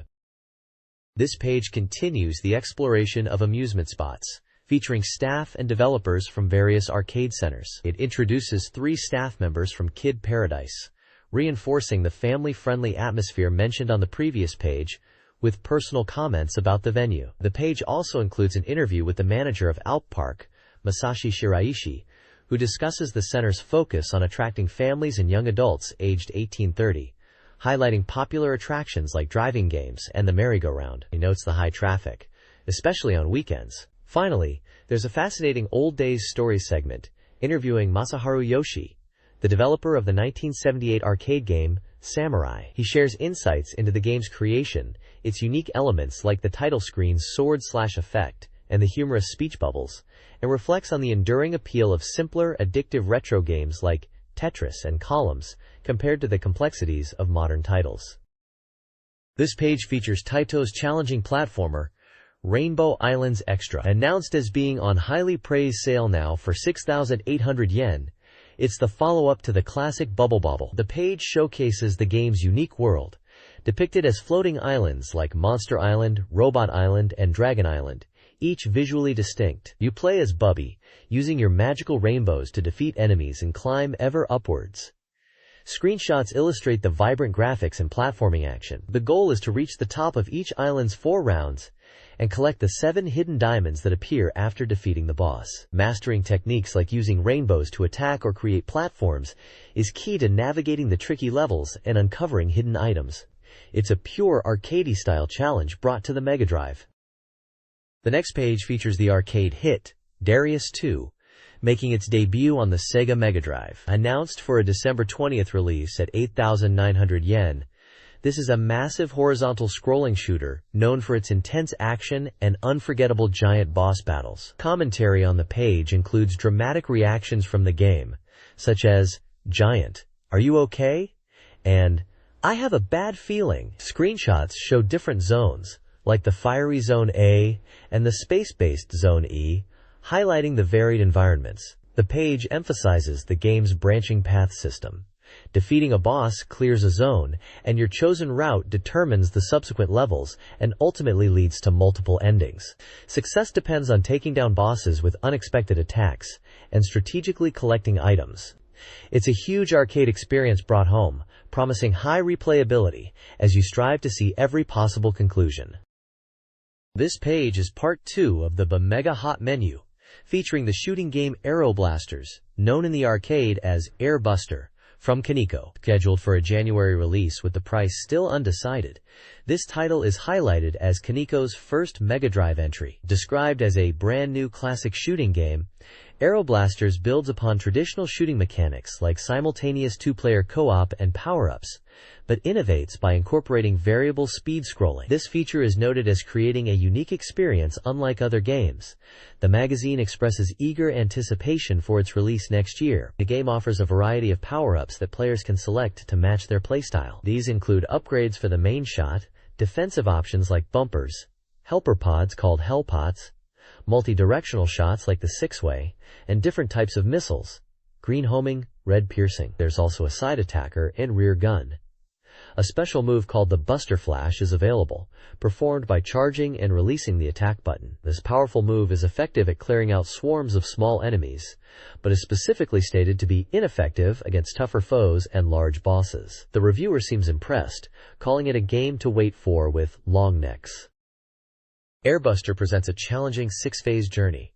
Phase 1, Seaside Front, features high enemy density and the relatively easy boss, Evil Face. Phase 2, Mechanized Cave, restricts movement and features the tough Shell Flame boss, which intensifies its attack after a barrier breaks. Phase 3, Scramble! Whoop! Escalates difficulty with tougher enemies and the multi-tentacled Bit Station boss. Phase 4, Out of Gravity, adds inertia challenges in a satellite orbit. Phase 5, The Borderline, features varied scrolling and the giant brain boss. Finally, Phase 6, Death Circus, is the fortress interior with moving obstacles, leading to the final boss. This page covers the upcoming release of Twin Cobra, known as Kyukyoku Tiger in Japan, for the Sega Mega Drive by Treco. Following their well-received port of Atomic Robo-Kid, Treco brings this classic vertical scrolling shooter. The game features 4 power-up weapons and 2 types of bombs across 10 stages. The main difference from the arcade is the screen orientation changing from vertical to horizontal, but the core gameplay remains largely the same. The magazine highlights the game's notoriously high difficulty in the arcade, but notes that the Mega Drive version will feature adjustable difficulty, making it more accessible. A challenging, super difficult mode is also included for veteran players. Screenshots showcase the overhead shooter perspective, displaying various environments and enemy types. Details are given on the items found in the game, which drop from larger enemies. These include speed-ups, bombs, a color-changing item that cycles through the different weapon types, and bonus points awarded at the end of stages. The 4 main weapons are described. Red, Tiger, is a forward-firing spread shot that gains side attacks with power-ups. Green fires powerful forward lasers effective against bosses but leaves flanks exposed. Blue fires powerful forward shots that expand from 3-way to 5-way. And yellow fires in multiple directions around the ship, but is weak against tough enemies and bosses due to its limited forward power. Screenshots accompanying the text illustrate each weapon type in action. This page provides a stage-by-stage breakdown for Twin Cobra on the Mega Drive, covering the first 4 stages. It details the rising difficulty as you progress. Stage 1 serves as an introduction, focusing on learning bullet patterns, recommending close combat for weak enemies, and noting that the boss is manageable once its attack is understood. Powering up early, especially the main shot, is advised. Stage 2 increases enemy numbers and danger. Bombs are suggested for 2 specific areas in the latter half. The red power-up is highlighted as effective, though others are useful. The boss moves and shoots, requiring attention. Stage 3 introduces tricky medium-sized ships appearing from below. Using bombs when in danger is recommended, even if it means running out. The stage has 2 bosses, with defeating the first one making the second easier. Stage 4 is described as notoriously difficult, characteristic of Toaplan games. Bullets come from unexpected places, and item-dropping helicopters are tough. Using bombs liberally is suggested to survive, including against the boss. The section comparing the Mega Drive version to the arcade notes it's closer than the PC Engine port, but some parts are harder. A key difference mentioned is the shorter duration of bomber explosions, which the reviewer finds challenging. The continue screen is also shown. This page introduces Advanced Daisenryaku Blitzkrieg in Germany, the sequel to the popular Super Daisenryaku. Shifting the setting from modern warfare to World War II in Europe, specifically the German Blitzkrieg, this title promises a powered-up system. The game incorporates elements from Daisenryaku 2i, introducing new features like Sokuteki, which limits your unit's line of sight, and Tenki, weather, demanding more strategic depth. Battle scenes have also been revamped from a top-down view to a dynamic side view, with faster animations, aiming for greater realism. The game features historical World War II units, and there's even mention of a unit evolution command. Screenshots showcase the hex-based map gameplay, detailed unit information screens, including the Panzer IIi, and a production screen, highlighting the game's focus on historical conflict. The reviewer notes that WW2 enthusiasts will find this game particularly appealing. This page focuses on the dynamic side-view battle scenes in Advanced Daisenryaku Blitzkrieg in Germany. It highlights the shift from the top-down perspective seen in Super Daisenryaku, claiming the new side view emphasizes unit characteristics more effectively and adds significant realism, particularly in air combat. Screenshots compare the different perspectives for air-to-air, air-to-ground, and ground-to-ground battles, illustrating how the side view creates a more engaging experience. The page also includes glimpses of the game's interface, showing the familiar initial menu, options like battle speed settings, a sound screen listing country-themed music, and a status screen that includes weather effects. A notable section confirms that the game's maps are closely based on historical World War II European campaigns from 1939 to 1942, covering events like the invasion of Poland and Operation Barbarossa, appealing directly to history buffs. This page is the cover of the inaugural issue of a magazine dedicated entirely to the Super Famicom, announcing its arrivals.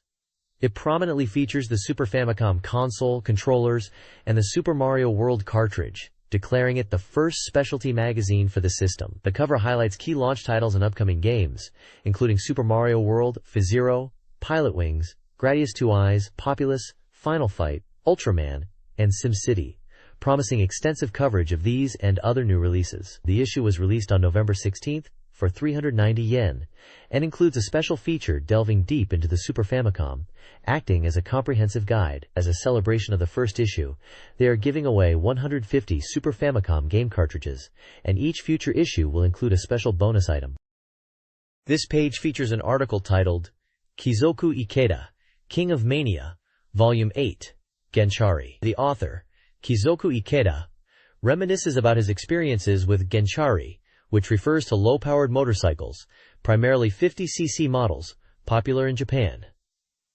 He talks about getting his license at age 16, when regulations were more relaxed, initially not requiring a helmet. He describes various models he owned or encountered, detailing their characteristics and the competition between manufacturers like Honda, Yamaha, and Suzuki to create faster bikes, eventually leading to speed limiters. Specific bikes mentioned include the Yamaha Palsol, Suzuki Momoton, Honda Tact, Honda MB50 and Mount 50, Kawasaki AR50, and Yamaha Mint 50. He also touches on his work, mentioning being involved in TV shows covering the Mega Drive and Game Gear, as well as his band Remote. The article is a personal reflection on the moped culture and specific models from his youth.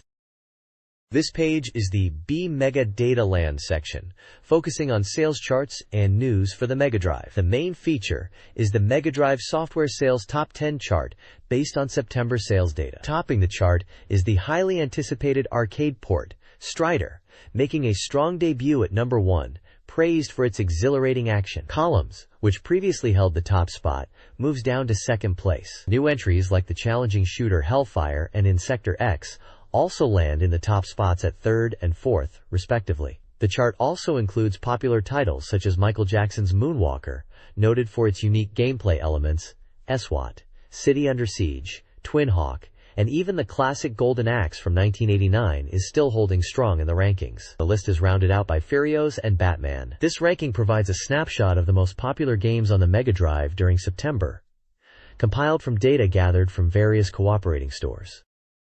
This page presents popularity data for both arcade and Mega Drive games. The top section shows the current top 5 arcade games based on shop data, with Final Lap 2 remaining at number 1, followed by Sega's Glock, Taito's Air Inferno, Seibu Kaihatsu and Tecmo's Raiden, and Sega's Super Monaco GP. Below that is the Mega Drive Popularity Top 20, compiled from reader surveys spanning 6 months. Leading the pack is the intense shooter Thunder Force 2i, followed closely by the classic RPG Phantasy Star II and the action-packed The Revenge of Shinobi. Other popular titles in the top 5 include Afterburner 2 and Super Monaco GP. Accompanying images provide glimpses of some of the top-ranked games. The chart lists 20 games in total, reflecting the diverse tastes of Mega Drive fans at the time, including games like Golden Axe, Strider, Target Earth, and Michael Jackson's Moonwalker. This page showcases 2 different popularity charts and updates directly from game developers. The top left chart lists the most highly anticipated new games coming to the Mega Drive, with the aquatic shooter Darius 2 holding the top spot, followed by the intriguing action RPG Shining and Darkness. Over on the right, the chart reveals which games from other platforms readers are most eager to see ported to the Mega Drive, with the classic beat-em-up Final Fight at number 1, and the unique Namco arcade title The Legend of Valkyrie coming in second. Below the charts, several software companies share news. Sega announces the release of the beloved platformer Castle of Illusion, starring Mickey Mouse, and the action-packed ninja sequel Shadow Dancer. Toplan teases their debut Mega Drive title, emphasizing its pure shooting action. Micronet reveals their upcoming puzzle game, Junction. Namco provides details on a new block-breaking puzzle game, while Wolf Team confirms the release date for the Mega Drive port of their acclaimed shooter, Granada. Finally, Sunsoft highlights the launch of their modem-compatible baseball simulation, Telephone Stadium.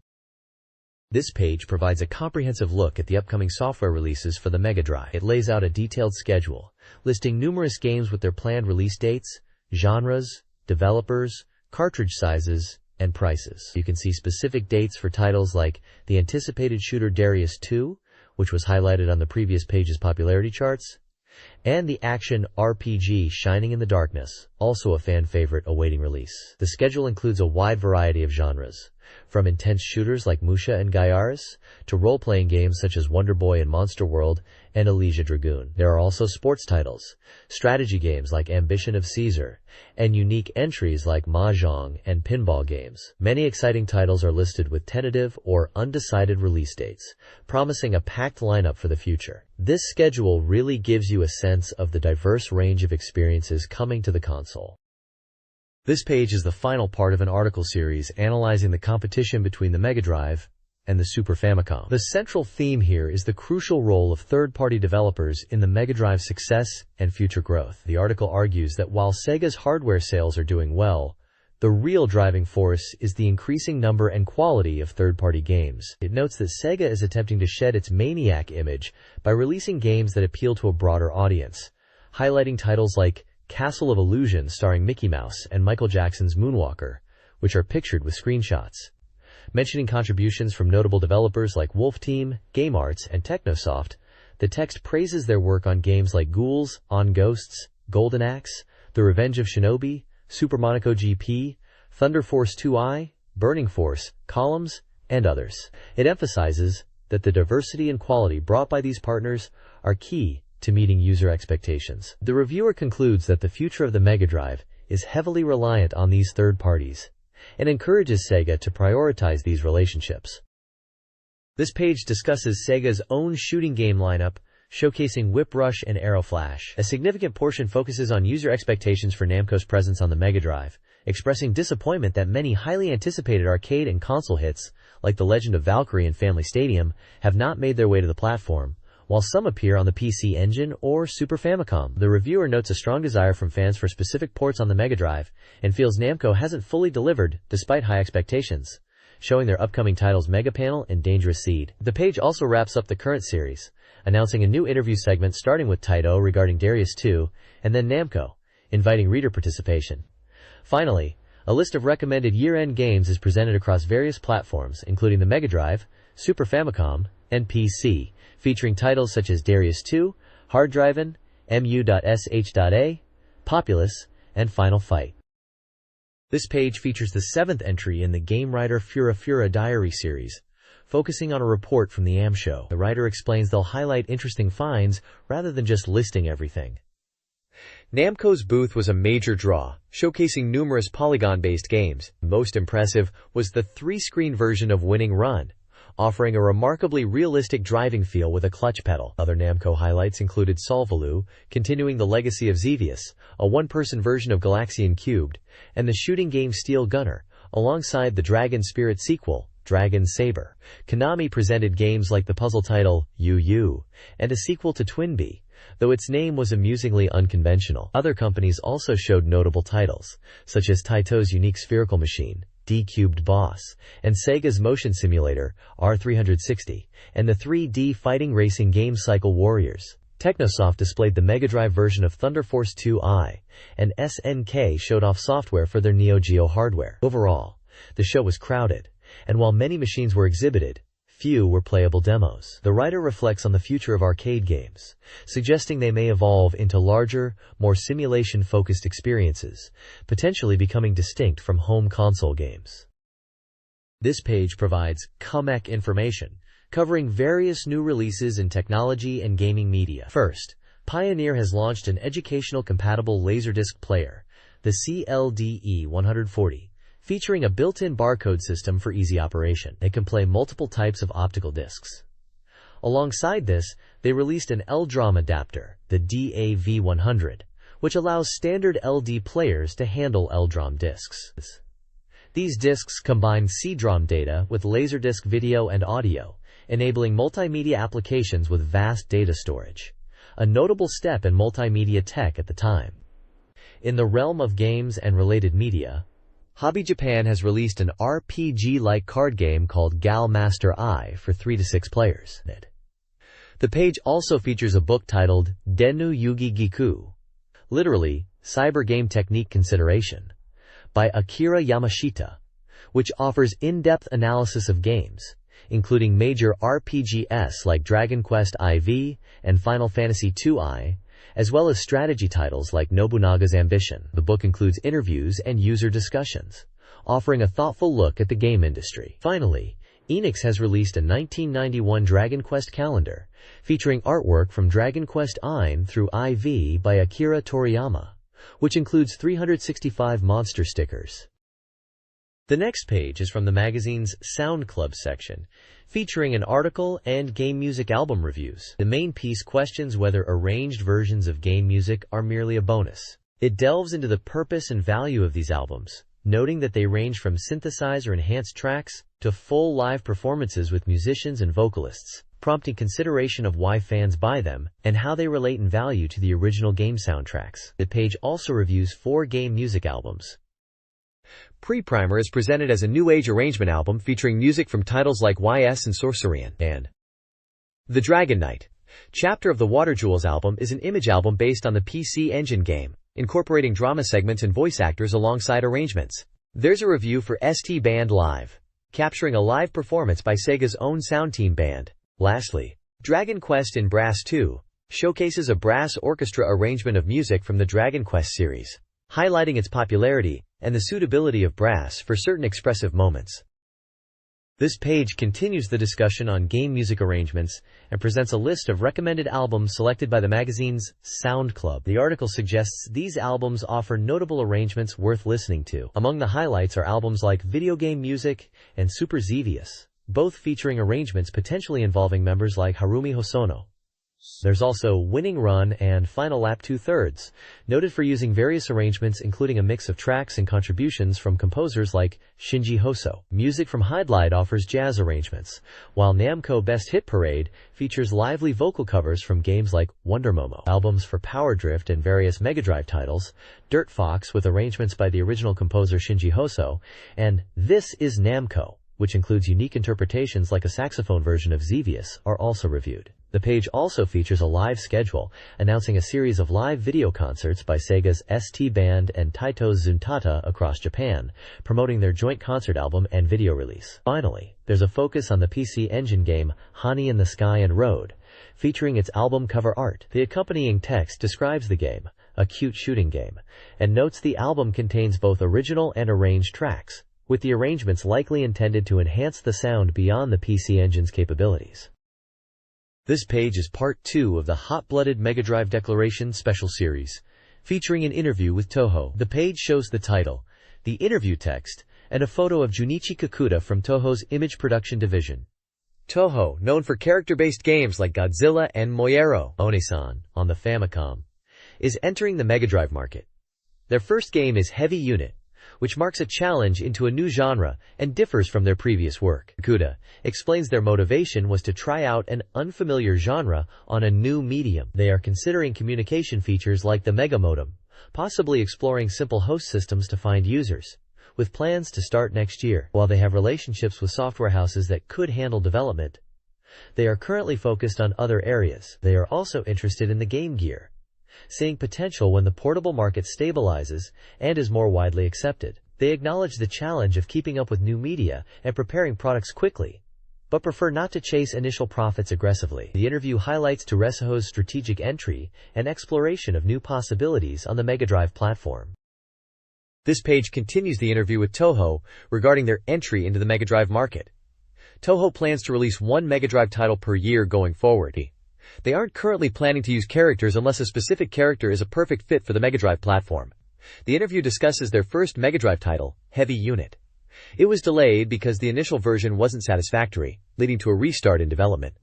The interviewee acknowledges the difficulty in porting Heavy Unit from the arcade to the Mega Drive, noting that the adjustment mode makes it easier for home users compared to the arcade version. They ran a campaign for Heavy Unit at the end of the previous year, and plan another one. Finally, they share their vision for Toho as a game developer, expressing a desire for their games to be anticipated and enjoyed by users over time. The page also includes a brief history of Toho, founded in 1932, highlighting their long history in film and entertainment, and their expansion into the game industry starting in 1987. Upcoming releases mentioned include Time Lords for Famicom, Godzilla-kun for Game Boy, and the upcoming Heavy Unit Mega Drive Special for Mega Drive. This page is a mail-order advertisement showcasing Sega's consoles and software. It features the portable Game Gear system and the home console Sega Mega Drive, listing their prices including shipping. There are also lists of Game Gear software titles such as Columns and Super Monaco GP, along with various accessories like battery packs and a TV tuner. For the Mega Drive, the page highlights different tiers of software prices, including a 1,500 yen corner and a 2,000 yen corner featuring games like Sword of Vermilion and Cyberball. A special price corner lists numerous titles like Ringside Angel, Cyber Battle Malona, Batman, Burning Force, Herzog Zwei, Sorcerian, and interestingly, Philios, appearing under 2 different names or prices. Finally, the page includes a section for Sega CD accessories and other peripherals, like the arcade power stick, the Mega adapter for playing Master System games, Sega's 3D glasses, and other control options. This page features a mail-order advertisement from Santa Family Land, a store offering pre-orders and sales of Sega Mega Drive games. The top section highlights upcoming titles available for pre-order at special Santa prices. These include games like Advanced Daisen Ryaku, a detailed simulation likely based on the screenshot, Gain Ground, an action title, Mickey Mouse, listed as tentative, Monster Lair, another action game, and Katsu, an action game. Below, a list of already released or soon-to-be-released Mega Drive software is presented with their release dates and prices. Notable titles include Shin Kumaden, Shoujo Ryoran, Dangerous Seed, a shooter, Kyukyoku Tiger, known internationally as Twin Cobra, Darius 2, a classic shooter, Star Cruiser, SHT and Advi, Shadow Dancer, an action game, Road Blaster, an action title, Granada, a shooter, and the highly regarded Elemental Master, a shooting game. Prices vary depending on the title. The page also provides details on how to order via mail or phone, including instructions for adding shipping costs, and details about becoming a member. There's a cutout section for the order form itself. Store contact information, including address and phone number, is also provided. A note clarifies that the listed prices include consumption tax and that used goods are not available for sale. This page is a large mail-order advertisement from Hop, offering a wide selection of games and consoles for various platforms, including Mega Drive, Famicom, Super Famicom, PC Engine, and Lynx. This page focuses on Technosoft's Elemental Master, a significant departure from their famous Thunder Force horizontal shooters. Described as a vertical scrolling fantasy shooter, the reviewer notes the shift in atmosphere from sci-fi to fantasy, featuring lively monsters and a different visual style. The core gameplay involves gaining new weapons and powering up after clearing stages, with challenging and unique bosses awaiting players. The page also details the item system, explaining 4 key power-ups found in treasure chests: an elixir to increase maximum HP, a fruit of life to restore health, a purple crystal that provides a 3-hit barrier, and a mirror of illusion that creates 2 supporting options. Screenshots showcase the game's visuals and some of the items. A sidebar lists other games featured in this section of the magazine. This page delves into the combat system of Technosoft's Elemental Master, highlighting its departure from the Thunder Force series by utilizing magic instead of conventional weapons. The gameplay centers around 2 types of magic attacks: basic magic, which functions as a standard rapid shot, and advanced magic, a powerful charge shot unleashed by holding down the attack button until the meter flashes. The page details the 5 elemental magic types available to Radin: light, wind, water, fire, and earth. Each element possesses unique, basic, and advanced forms. For example, light offers a simple arrow and a potent light god descent spell, while fire includes multidirectional shots and a circling fire dragon round dance. Wind provides piercing wide attacks. Earth delivers strong waves, and water features ground-hugging shots and a powerful wave. Mastering the strategic use of both basic and advanced magic for different situations is crucial. Also introduced is Nina, a support character who joins after the first stage. She flies around Radin and attacks enemies, providing assistance, though her attack power is noted as low. The page concludes with a guide to the game's screen layout, explaining the high score, current score, life meter, the charge meter for advanced magic, and the magic select display which highlights the currently equipped magic. This page focuses on the first stage of Technosoft's Elemental Master, titled The Volcanic Plateau. Despite being the first stage, the difficulty is noted as high, a characteristic of Technosoft shooters, requiring players to be prepared. A crucial piece of advice is to avoid the bottom of the screen, as unlike many vertical shooters where enemies primarily appear from the front, Elemental Master features enemies that also attack from behind. Therefore, the ideal position for the protagonist, Radin, is the center of the screen to manage threats from all directions. The page also highlights the game's unique free select system for the initial 4 stages. Upon starting, you can choose any of the first 4 stages. While Thunder Force 2 I also had this. Elemental Master differs. Clearing your initial chosen stage doesn't necessarily force you onto a specific next stage, unless you started at 2 and are forced to 3, for example.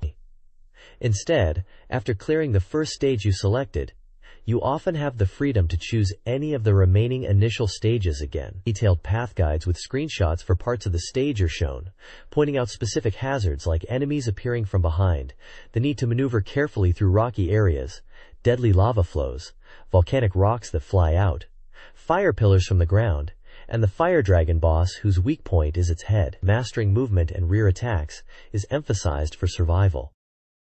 This page continues the guide for the Volcanic Plateau, the challenging first stage of Technosoft's Elemental Master. It offers further navigational tips for Radin as he progresses through the fiery landscape. The guide points out specific paths, advising players that the left side might be easier in certain areas and recommending decisive movement through tricky spots. It also highlights valuable items scattered throughout the level, such as the purple crystal, fruit of life, mirror of illusion, and divine power potion, while reiterating the danger of flying volcanic rocks, a hazard discussed on the previous page. The main focus shifts to the stage boss, the Flame Knight. This formidable enemy attacks by breathing long flames from both hands and firing successive volleys of fire bullets. The guide provides a crucial strategy for dealing with the fire bullets. Positioning Radin at the very bottom center of the screen will allow him to avoid them. However, it warns that the long flames are the primary challenge of the fight, suggesting that mastering avoidance of this attack is key to victory. Defeating the Flame Knight is essential, as it rewards Regdin with a new magic spell, crucial for progressing further in the game. The next page dives deeper into Elemental Master, covering the challenging second and third stages. Stage 2, the Valley of the Gale, traps Raiden in a narrow canyon battle. Like the first stage, movement is restricted, and shifting winds make navigation difficult. Key threats here include Rabinas dropping rocks from the mountains Raiden cannot reach, mages who hurl indestructible fire rings that must be dodged, and a section where the sidewalls close in while powerful knights attack with flamethrowers. The boss of Stage 2 is the Twin Lightning, a formidable two-headed creature that emerges after a set of treasure chests. It attacks by firing alternating blue lasers from its mouths. To defeat it, Raiden must charge his magic and strike the boss's mouth, which is its weak point. Moving on, Stage 3 is the Forest of Silence, a more natural and fantasy-inspired area. The background features large green shapes, representing trees viewed from above, with a central trunk blocking the path. Enemies here include a different type of mage who summons hardy fire dragons, requiring careful combat. There are also tough flying toads that shoot ring projectiles from their hands and charge the player by extending their arms, demanding caution. This page continues exploring the challenges of Elemental Master, focusing on general stage hazards and the enemies and bosses found in Stage 4, the Polluted Lake. Mid-stage, you'll encounter ground spikes that erupt, dealing damage if you touch them. You'll need to time your movement carefully to avoid them, though sometimes items are strategically placed within areas surrounded by these spikes, requiring a bit of risk to collect. Stage 4. The Polluted Lake is the last of the stages you can freely select. While it begins on solid ground, combat soon moves into the water, which slows Raiden's movement. Be prepared for various enemies here, including mermen who pop out of the water, often in groups, centaurs that appear from the sides and fire arrows, and peculiar fire crocodiles, whose initial shots split into 3 directions. This stage features 2 distinct bosses detailed on this page. One is Nightball, described as an armadillo or hedgehog-like creature that charges rapidly at Raiden. The other is the Grab Snake, a massive serpent that emerges from the water. It's a tough fight, firing 4-way shots from its mouth and tail while moving across the screen. Finding its weak point is key to survival, but you should be prepared to take some damage in this challenging encounter. This page dives into Gyarus, a shooting game from Nihon Telenet released on December 22nd for 8,400 yen. The big news highlighted is the game's use of a large 8 megabit cartridge, putting it in the same league as other significant releases of the time like Strider, Darius II, Ambition of Caesar, Advanced Military Commander, and Romance of the Three Kingdoms, Hero of the Age of Chaos. The magazine emphasizes that the increased cartridge size primarily impacts the graphics. While high speed and line scrolling are expected, the game boasts detailed backgrounds and impressive boss characters, suggesting the visuals are a major draw. It notes that while detailed movement is hard to convey in print, the screenshots should give players a good sense of the graphical quality. Specific sections detail different boss encounters and a unique stage. Stage 1 features the boss Galtia, who attacks with fire in 2 distinct patterns. Stage 2 presents Timarena, a boss with a damaging mouth and accompanying fish. Stage 3, the Subspace, begins with rapid scrolling, transitions into a dazzling zone of intense, colorful line scrolling, culminating in a fight against the mid-boss Vol'jin, who uses easily dodged lasers, but follows up with a dangerous charge attack. The page also warns about black holes, which pull the player in with gravity and cause major damage if touched directly, although touching the emitted plasma is harmless. The focus is clearly on the game's technical presentation and challenging encounters.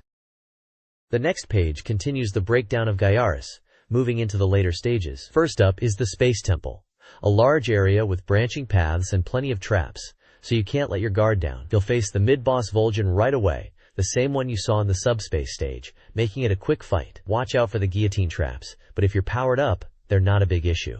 After these, a super-fast scroll section leads you directly to the main boss. Stage 3 culminates in the battle against Deathgetter, a grim Reaper boss that suddenly appears like a shimmering heat haze. Its main attack is shooting scythe-like lasers. While the attacks themselves aren't overly difficult, you need to be very careful about where Deathgetter appears, as it can pop up suddenly from behind. Then it's on to Stage 4, the Battlefield Graveyard. This area is littered with the debris of old battle machines. Colliding with these scraps counts as a miss, which is tricky enough, But there are also missiles hidden among the wreckage that look like scraps at first glance. When your ship, ours, gets close, these fake scraps reveal themselves as enemies and attack. This stage transitions into the entrance of a space colony and really ramps up the difficulty from the get-go, so stay sharp and shoot anything that looks remotely suspicious. This page continues the guide for Gaiares, detailing several nasty traps to watch out for. You'll encounter spikes extending from the ceiling and floor, Trap 1, requiring quick reflexes to dash past. Swinging iron balls, Trap 2, on chains, aren't a huge threat on their own, but become tricky when combined with enemies or other hazards. There are also spikes that suddenly shoot out from blocks in narrow passages, Trap 3, and blocks that fall from above, Trap 4, which can catch you off guard. The guide advises specific positioning to avoid getting hit by these. Before entering the main space colony area, there's a significant branching point, allowing you to go either up or down. Both paths eventually lead into the interior, which is depicted as a futuristic city, and the difficulty level is pretty similar regardless of which route you choose. This page continues the guide for Gaiares, diving into the later stages and boss encounters. First up is the cell interior, following the tricky trap sections. This area is described as the lead-up to a boss battle, featuring a tough centipede-like mini-boss that emerges from holes and fires bullets. Next are two major bosses. Boss Guzeric is highlighted as the toughest boss face so far, constantly rotating and firing large, hard-to-dodge bullets in a confined space, becoming even more dangerous when near defeat. Boss Zeradian is enormous, described as 8 meters tall. Its attack patterns involve two phases. Initially firing missiles from its fingertips, and then unleashing powerful lasers from its arms once they are damaged. Stage 5 is a unique double-planet stage, switching between a frozen planet and a volcano planet. Both sections feature different enemy types, including large ice blocks on the frozen planet and erupting fireballs on the volcano planet. A mid-boss called Zeragian appears in both environments and should be tackled the same way. Finally, Stage 6 feels like the beginning of the end, leading into the enemy's fortress or hangar. This area is described as a vast space, with various enemy types encountered earlier waiting to ambush the player. The guide notes that only 2 stages remain after this point. This page delves into the details of Shadow Dancer, the secret of Shinobi. It notes that while considered a sequel to Shinobi, the Super Shinobi, the gameplay system is quite different. The reviewer highlights the increased difficulty compared to the previous title, stating that getting hit even once results in death, requiring more focused play. A key feature discussed is the powerful support character, the ninja dog Yamato. Unlike typical game companions, Yamato is described as a crucial asset that charges at enemies with incredible speed when commanded, locking down their movement. Mastering how to effectively use Yamato is presented as essential for success in the game. The page also touches on the special techniques, or ninpo, showcasing 3 of them: Kasumi, Fire, Tatekaze, Tornado, and Raigeki, Meteor. These powerful screen-clearing attacks are vital, but limited, requiring strategic use. Overall, the page provides a good overview of Shadow Dancer's challenging nature and its unique mechanics, particularly the role of the canine companion. This page reveals the secret connection between Shadow Dancer, the secret of Shinobi, and the Super Shinobi, stating that Hayate, the protagonist of Shadow Dancer, is the son of the Super Shinobi hero, Joe Musashi. The lore explains Musashi's decision to become a rogue ninja for his family's peace and Hayate's path of vengeance with his ninja dog Yamato after his foster father, Kato, is killed by the Union Lizard Organization in 1997 New York. It also briefly mentions the Super Shinobi's plot involving Musashi fighting the remnants of Zed, Neo-Zed. Screenshots illustrate different gameplay sections. One round shows a battle on a bridge with enemies attacking from both sides, noted as good for basic combat practice. Another section, set in a warehouse, is described as having much more dangerous enemies and warns against careless platforming. A third image shows fighting flying enemies, advising caution. The bonus stage is a unique aerial descent from a skyscraper where Hayate shoots enemies mid-fall, contrasting with the arcade version and offering a high-speed thrill ride before questioning the safe landing. This page delves into specific rounds and boss battles in Shadow Dancer, the secret of Shinobi. It highlights strategy tips for navigating different environments and defeating challenging enemies. The first section, Burning Downtown, focuses on dangers like falling rocks and ground fissures, advising players to memorize enemy appearance points. The boss for this round is described as a heavily armored fighter, and a quick, decisive battle is recommended due to the disadvantage of a prolonged fight. Battle on the Railway is the next section, emphasizing the large vertical space of the stage and the risk of missing hostages. This round takes place on a railway track, featuring enemies attacking from both the foreground and background, and a boss that extends its arm. The reviewer notes the effectiveness of the ninja dog Yamato in this stage due to the numerous enemies. Finally, Statue of Liberty covers round 3, which takes place on a large elevator platform near the Statue of Liberty. This round does not involve rescuing hostages, but also means no power-ups are available. The boss is a large, muscular woman who attacks by throwing rotating discs. Her weak point is the face, but getting close is dangerous, so attacking when she pulls her face back after an attack is suggested. The reviewer humorously finds the Statue of Liberty's face scarier than the boss itself. This page features Ambition of Caesar, a real-time simulation game by Micronet for the Mega Drive. It's presented as a grand spectacle of manly romance, allowing players to command the Roman army as Caesar in land, sea, and siege battles.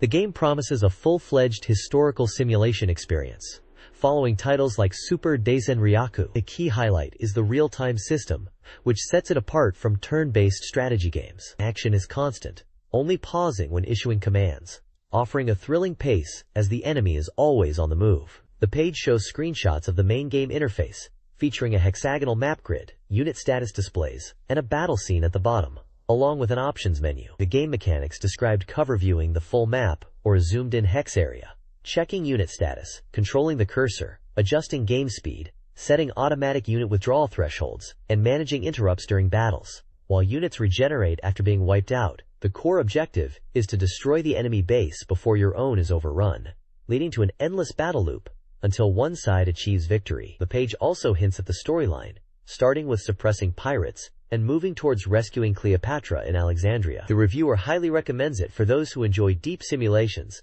suggesting it's perfect for a winter break.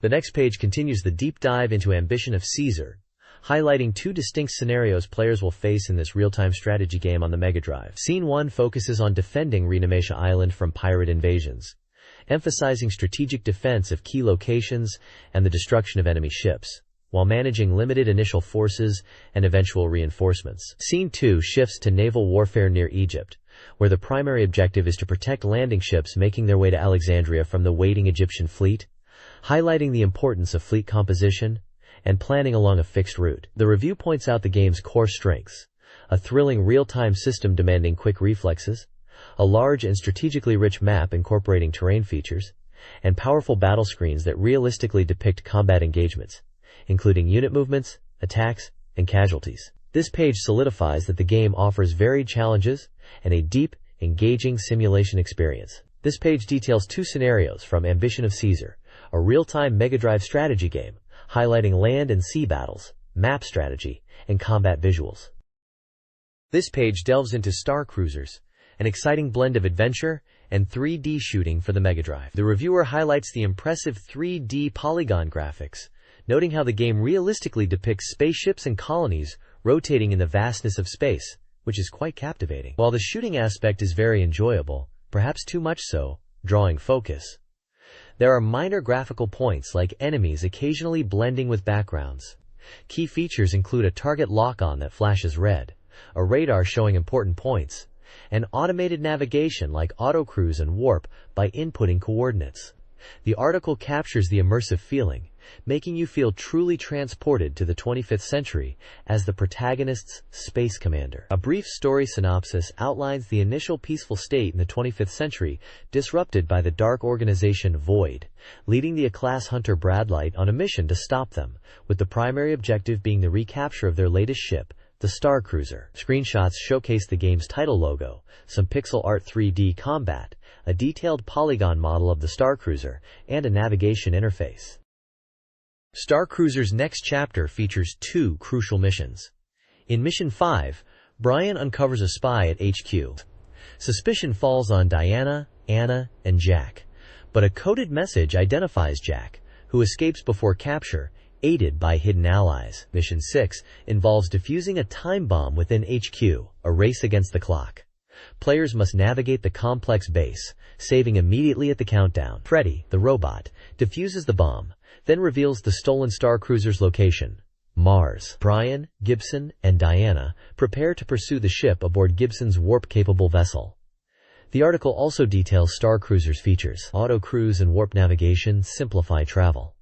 The homing missile system locks onto targets, but a time lag necessitates long-range attacks. Screenshots display characters and gameplay mechanics like radar and missile targeting. Star Cruiser Missions 7 to 9 advance the story and introduce key characters.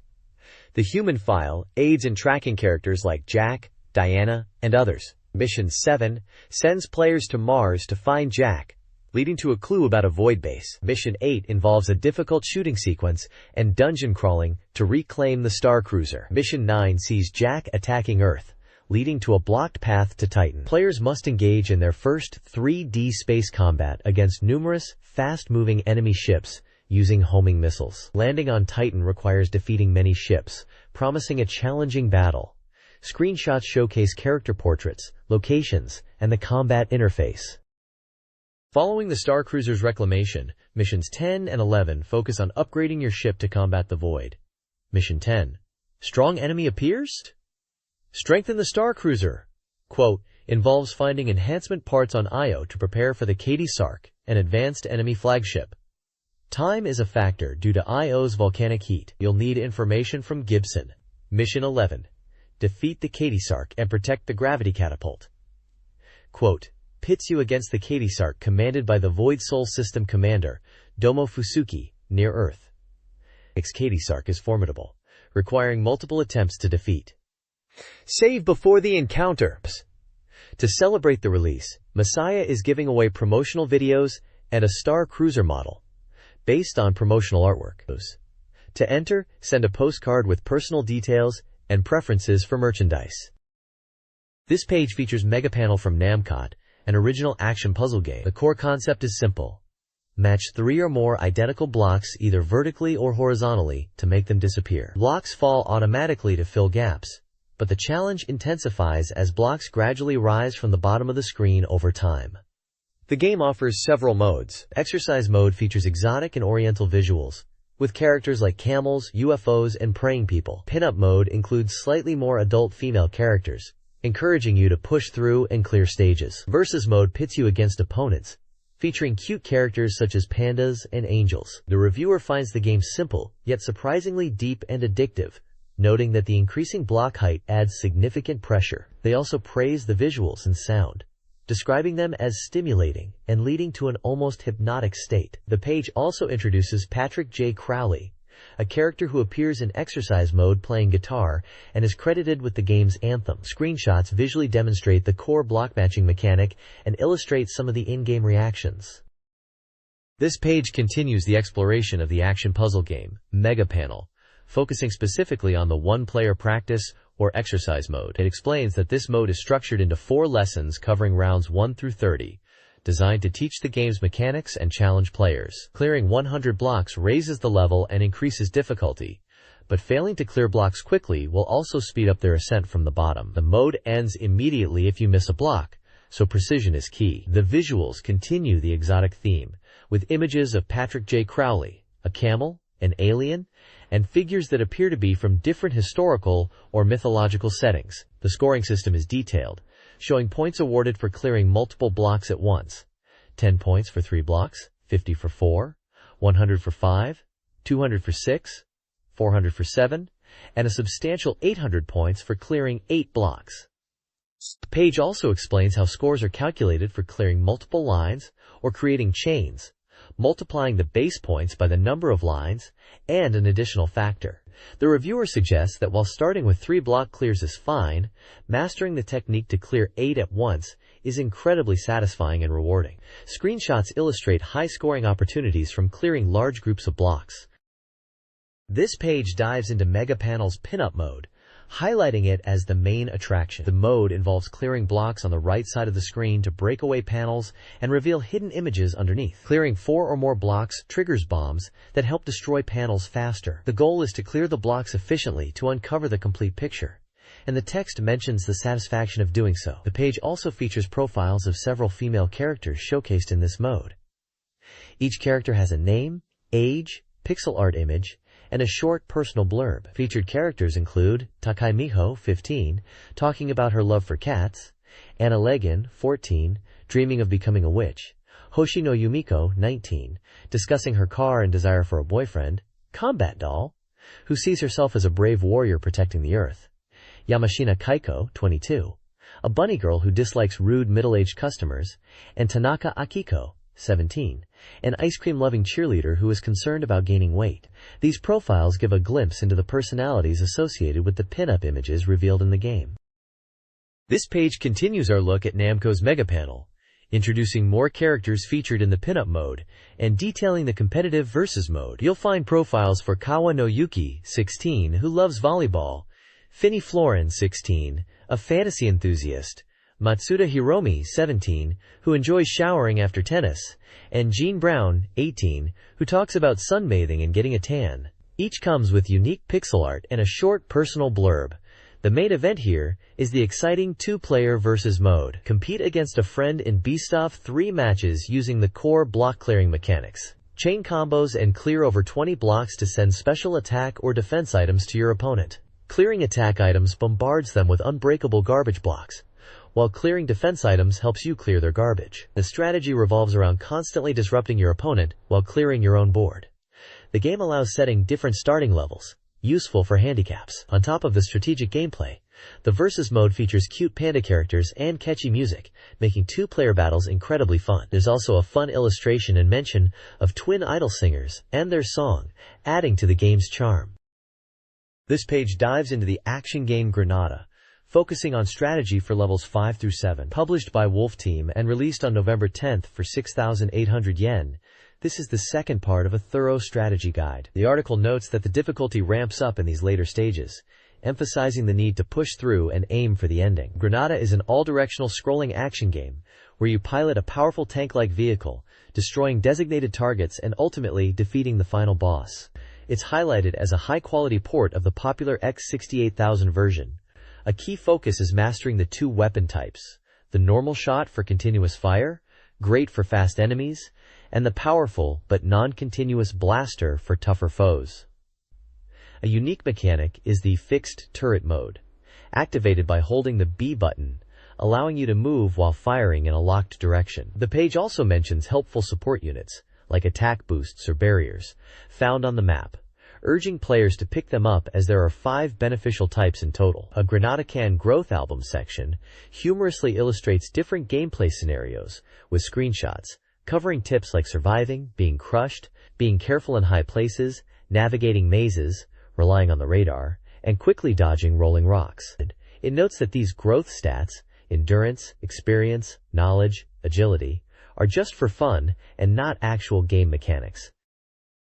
This page focuses on Stage 5, the Kins District, of the intense action game Granada. The most prominent feature of this stage is the presence of numerous pools scattered across the map. These bodies of water significantly impede movement, feeling like navigating on ice, which makes precise maneuvers and aiming incredibly difficult. One key objective in Stage 5 is destroying a specific building located on a peninsula. Be warned, as taking it out spawns a large tank enemy that is both fast and packs a punch, and it is also a target you must eliminate. The true challenge, however, comes with the stage boss, which appears directly on one of the pools. This means you have to face the boss while severely hampered by the water's effect on your movement. While the boss's attacks might normally be easy to dodge, doing so on the water's surface is extremely difficult. The guide suggests accepting some damage and focusing solely on relentlessly attacking the boss to overcome this obstacle. Screenshots illustrate the imposing tank enemy and the multi-part boss structure situated in the pool. This page moves on to cover Stage 6 of the intense overhead shooter Granada. The guide highlights that, unusually, this stage has only one primary objective: the boss. Despite this, it is far from easy. as the route to the boss is a complex, multi-layered maze, and the standard enemies encountered along the way are described as incredibly powerful, much stronger than the target itself. The key strategy for navigating the stage is to manage the enemy count on screen, ideally destroying enemies while retreating to keep their numbers low. Using the blaster weapon is also recommended. The main focus is the multi-part boss, which has 4 distinct sections, each capable of attacking. The guide suggests locking your turret upwards and firing continuously as the best approach for the boss fight. Be prepared for the final section, which deploys laser turrets and guided missiles, making dodging near the bottom of the screen crucial. The page features a large image of the boss structure and smaller screenshots showing typical enemy encounters and the boss arena. This page continues the guide for the overhead shooter Granada, focusing on Stage 7, known as the Kisa Ninga area. The guide details the enemies and boss encountered here. There are 2 main types of targets: static ground turrets that fire in all directions but are easily destroyed with 1 blaster shot from a distance, and fast-moving flying machines. These flyers are the real challenge due to their speed and tendency to move behind your position, making them hard to target. Normal shots are recommended over the blaster for these. Interestingly, the guide also warns against destroying certain square, defenseless box-like structures, stating that doing so will release a swarm of smaller enemies, describing this as touching a taboo. The boss of Stage 7 is surprisingly weak, according to the reviewer. It's covered in armor that's normally impenetrable, but the armor occasionally splits open, revealing a vulnerable core. Attacking the core with the blaster during these brief moments is the key, with just 4 or 5 hits needed to defeat it easily. The page includes screenshots illustrating the warning about the square buildings and showing the boss with its armor split open. This page dives into the game Super Airwolf, based on the popular TV series. It's presented as a vertical scrolling shoot-'em-up for airwolf combat, coupled with top-down ground sections where you control Hawk. The game's objective centers around hostage rescue across 5 distinct missions. The gameplay is split into rounds, each featuring both aerial and ground segments, offering varied experiences and requiring different strategies and weapon usage. You can select and purchase weapons and equipment between rounds, using money earned from clearing stages to strengthen your capabilities. Airwolf boasts a range of offensive options, including standard shots, powerful bombs, and area effect weapons like the Hurricane and Typhoon, culminating in the devastating Thunder. Hawk, for ground combat, has different guns, like a standard machine gun, a wide-spreading shotgun, and the potent hypergun rocket. While Airwolf's shot and Hawk's basic gun have unlimited ammo, other powerful weapons require recovery items.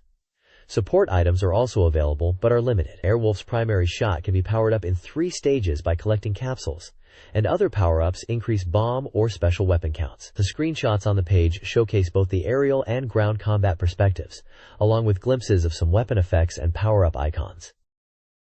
This page breaks down the mission structure of Super Airwolf, detailing the 5-part objective of rescuing hostages. It outlines the progression through different rounds, starting with Round A, which involves air combat to penetrate the frontline base, followed by a ground mission inside a dungeon-like underground base to rescue the hostages. After the rescue, you transition back to air combat for the latter part of the game, which features longer maps and stronger enemies, culminating in a tough boss fight. Round B ramps up the difficulty in air combat with a massive warship, and includes ground battle at a helicopter factory. Round C features even more intense air combat with a mix of ground targets and fast-moving enemies. Each round presents distinct challenges and boss encounters, such as the large jet in Round A that fires widespread waves and rotating shockwaves, the smaller flying disc boss in Round B, and the twin medium-sized Hawk AI robots in Round C. The page also highlights the importance of the shop system. Clearing rounds earns you reward money, which you can then use to purchase powerful weapons and equipment, like different types of guns, bombs, and protective gear, to better prepare for the increasing difficulty of the later missions. The screenshots showcase the various combat perspectives, the boss enemies, and the shop interface where you can power up Airwolf. This page focuses on Heavy Unit, a version-up of the arcade shooting game brought to the Mega Drive. The developers have refreshed enemy placements and patterns compared to the original, resulting in a significantly updated experience. The core gameplay revolves around your ship, which can transform into a powerful robot form by collecting special items. This transformation isn't just cosmetic. It changes your available weapons, encouraging players to strategically switch forms depending on the situation.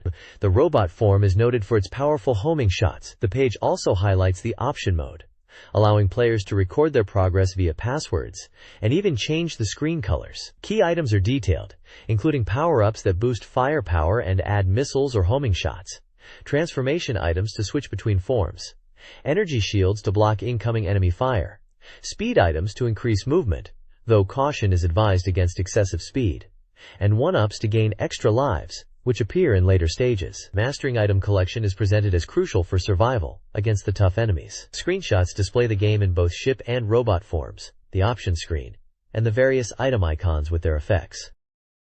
This page dives deeper into Heavy Unit, providing a detailed walkthrough of Stage 1. The initial underground section features enemies dropping essential speed and power-ups, but also introduces unkillable spider-like foes that require players to navigate carefully below ground. Dragon-like enemies appear later, weak but dangerous up close due to their fire breath. Emerging above ground brings a mid-boss that spawns smaller enemies. Targeting its head is key, but be cautious about grabbing the transformation item until the mid-boss is defeated. Transforming into the robot form proves useful in the subsequent minefield area, where constant shooting is necessary to clear obstacles. This leads to another mid-boss resembling a snake, whose weak point is its eye.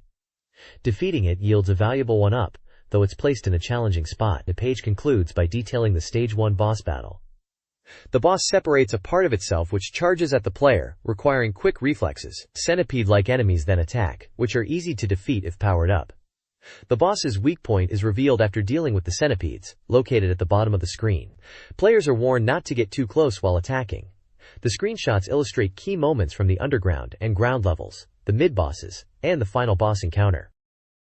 This page dives into Katayama Masayuki no Mahjong Dojo for the Mega Drive, released by Game Arts on December 14th, for 6,800 yen. Based on the manga series Jiko Chuha, this game's main draw is its unique and expressive cast of characters who make playing mahjong a blast, immersing you in a manga-like world. There are 3 modes to get stuck into. The Mahjong Dojo is perfect for beginners learning the rules, while Free Battle lets you pick opponents to practice against. The core of the game is the Class Battle mode, which features a completely original story. You play as the protagonist, Toyohide, battling through different classes in a school setting, conquering them one by one. This mode gets more strategic as you progress, eventually involving 2-on-2 battles where team composition matters. The ultimate goal is to face the Shadow Principal. The page features various character illustrations, highlighting the quirky cast like Koyuki-chan, Kimuchi-chan, and Wakaba-chan, showing how central they are to the game's appeal. The reviewer seems particularly impressed by the immersive nature of the class battle mode and the sheer personality of the characters. This page delves deeper into the class battle mode of Katayama Masayuki no Mahjong Dojo, illustrating the challenging path protagonist Toyohide must take. It maps out the progression through several Total War rounds, each presenting unique and quirky opponents. You start by facing the beautiful but tricky girls of the South team, then move on to battle peculiar old men and eccentric players from the West team, followed by opponents with exceptional luck and questionable mahjong styles from the North. The difficulty escalates as you progress, leading to encounters with seemingly perfect players, and eventually a group including the student affairs chief. The game transitions from one-on-one matches to strategic 2-on-2 battles, where choosing your teammate wisely becomes crucial. The narrative highlights the increasing tension and the high stakes involved. Failing means expulsion from the school. The final section dramatically builds towards the final battle, where Toyohide must overcome the ultimate challenge to avoid this fate and achieve Busyun. The page captures the game's blend of mahjong strategy with a fun, manga-inspired story and memorable characters. This page dives into the Gyuonbura Jikochu Shinya series from Game Arts, a well-known mahjong game franchise. The author highlights Game Arts' surprising entry into mahjong, given their background in action games like the XDER and Sylphid. Unlike traditional mahjong games, this series stood out by incorporating the unique characters and world from Masayuki Katayama's popular manga, focusing on personality and quirky opponents. The first game established the series' success, becoming a bestseller by bringing manga-style graphics and character quirks to the mahjong table, including modes like Luck Mode. The second game improved operability, added more challenging characters, and introduced a Takotsubushi mode. With the first game's data, You could even select up to 24 different characters to play against. The article notes that a Mega Drive version of the series is anticipated later in the year. This page delves into the popular Gyuanbura Jikochu Shinha Mahjong series, highlighting its latest iteration for the Mega Drive, titled Katayama Masayuki no Mahjong Duju. This version draws directly from Masayuki Katayama's manga, Mahjong Kyushitsu, created in collaboration with a professional mahjong player. The Mega Drive release features modes like Free Match, Class Match, and a dedicated mahjong school to aid players. The article also reviews previous entries across platforms such as the PC-88, Famicom, and PC Engine, noting how each version brought something different, from new characters in the PC-88's third game to voice acting in the PC Engine Krydrom version. The reviewer expresses excitement for the Mega Drive game, anticipating it will utilize the system's capabilities for enhanced graphics and presentation, promising a strong entry that builds upon the series' unique character appeal and solid gameplay, potentially making it the definitive version. The page includes screenshots from various games and an image of the source manga cover. This page introduces Sega's first RPG for the Game Gear, Dragon Crystal, released December 22nd for 3,500 yen. A standout feature is its automatic map generation system, ensuring that like PC games such as Rogue, no two playthroughs will have the exact same dungeon layout. This significantly enhances replayability. The game features various items, including weapons, armor, scrolls, wands, potions, and rings. A unique twist is that the effects of these items are randomized each time you play, initially only identifiable by color until used. This requires experimentation, and sometimes trial and error can lead to unfavorable outcomes. Gameplay involves exploring 30 floors of dungeons, battling enemies primarily with a sword, and using wands for magic. The game is designed for shorter play sessions, estimated around 1.5 hours per run. It lacks a traditional save or password system, though items can provide a continue feature. An interesting companion is a dragon egg that accompanies the player and hatches as you level up, offering assistance, though the exact form and nature of its help were unknown at the time of review, but anticipated with excitement. The visuals include 3 distinct background types for the dungeon areas, such as forests, flowery areas, and even humorous moai statues, adding visual variety. The reviewer notes the changing item effects and random maps contribute to a fresh experience each time. This page features 2 Sega Game Gear titles. First up is Psycho World, a horizontal scrolling action game where the protagonist, Lucia, can utilize specialty abilities in addition to standard weapon power-ups gained from items. The game features various environments, including waterfall areas and ice caves, the latter noted for its slippery surfaces. Players must use items to reveal hidden platforms and navigate dangerous terrain. While larger bosses and mid-bosses pose a significant threat, regular enemies are manageable. The goal is to rescue Cecil. It's suggested the difficulty is well suited for the Game Gear. The second title is Hauser of Tarot, a simulation game focused on tarot fortune-telling. Players choose one of 3 fortune tellers, Nana specializing in love readings, Regina for achievement and work fortunes, and Lude, whose predictions are unpredictable. The process is simple. Input your zodiac sign, shuffle the cards, and receive a reading based on the drawn cards. The review highlights that getting a reading is easy and enjoyable, describing the game as a fun, accessible tarot experience. It notes that playing with friends adds to the fun. This page features 2 titles for the Sega Game Gear. First up is Super Golf, a simulation game from Sigma Shoji. It's a faithful golf experience, set on tropical courses, featuring 4 distinct characters, each with their own stats, in areas like power, control, and putting. The game offers stroke play, match play, and a training mode. While it lacks a versus mode, the reviewer notes it's still a thoroughly enjoyable experience playing solo. Screenshots illustrate the gameplay flow, showing how to set up shots and determine power. Following is Kurazukuri, known internationally as Sokoban, a classic puzzle game developed by Riverhill Soft. The Game Gear version boasts a massive 300 levels and includes a password continue feature. It maintains the core box-pushing gameplay, but adds interesting mechanics like the ability to trace back up to 60,000 moves and adjust the character's movement speed. The page shows screenshots of the puzzle grid and mentions a promotional campaign involving prize giveaways.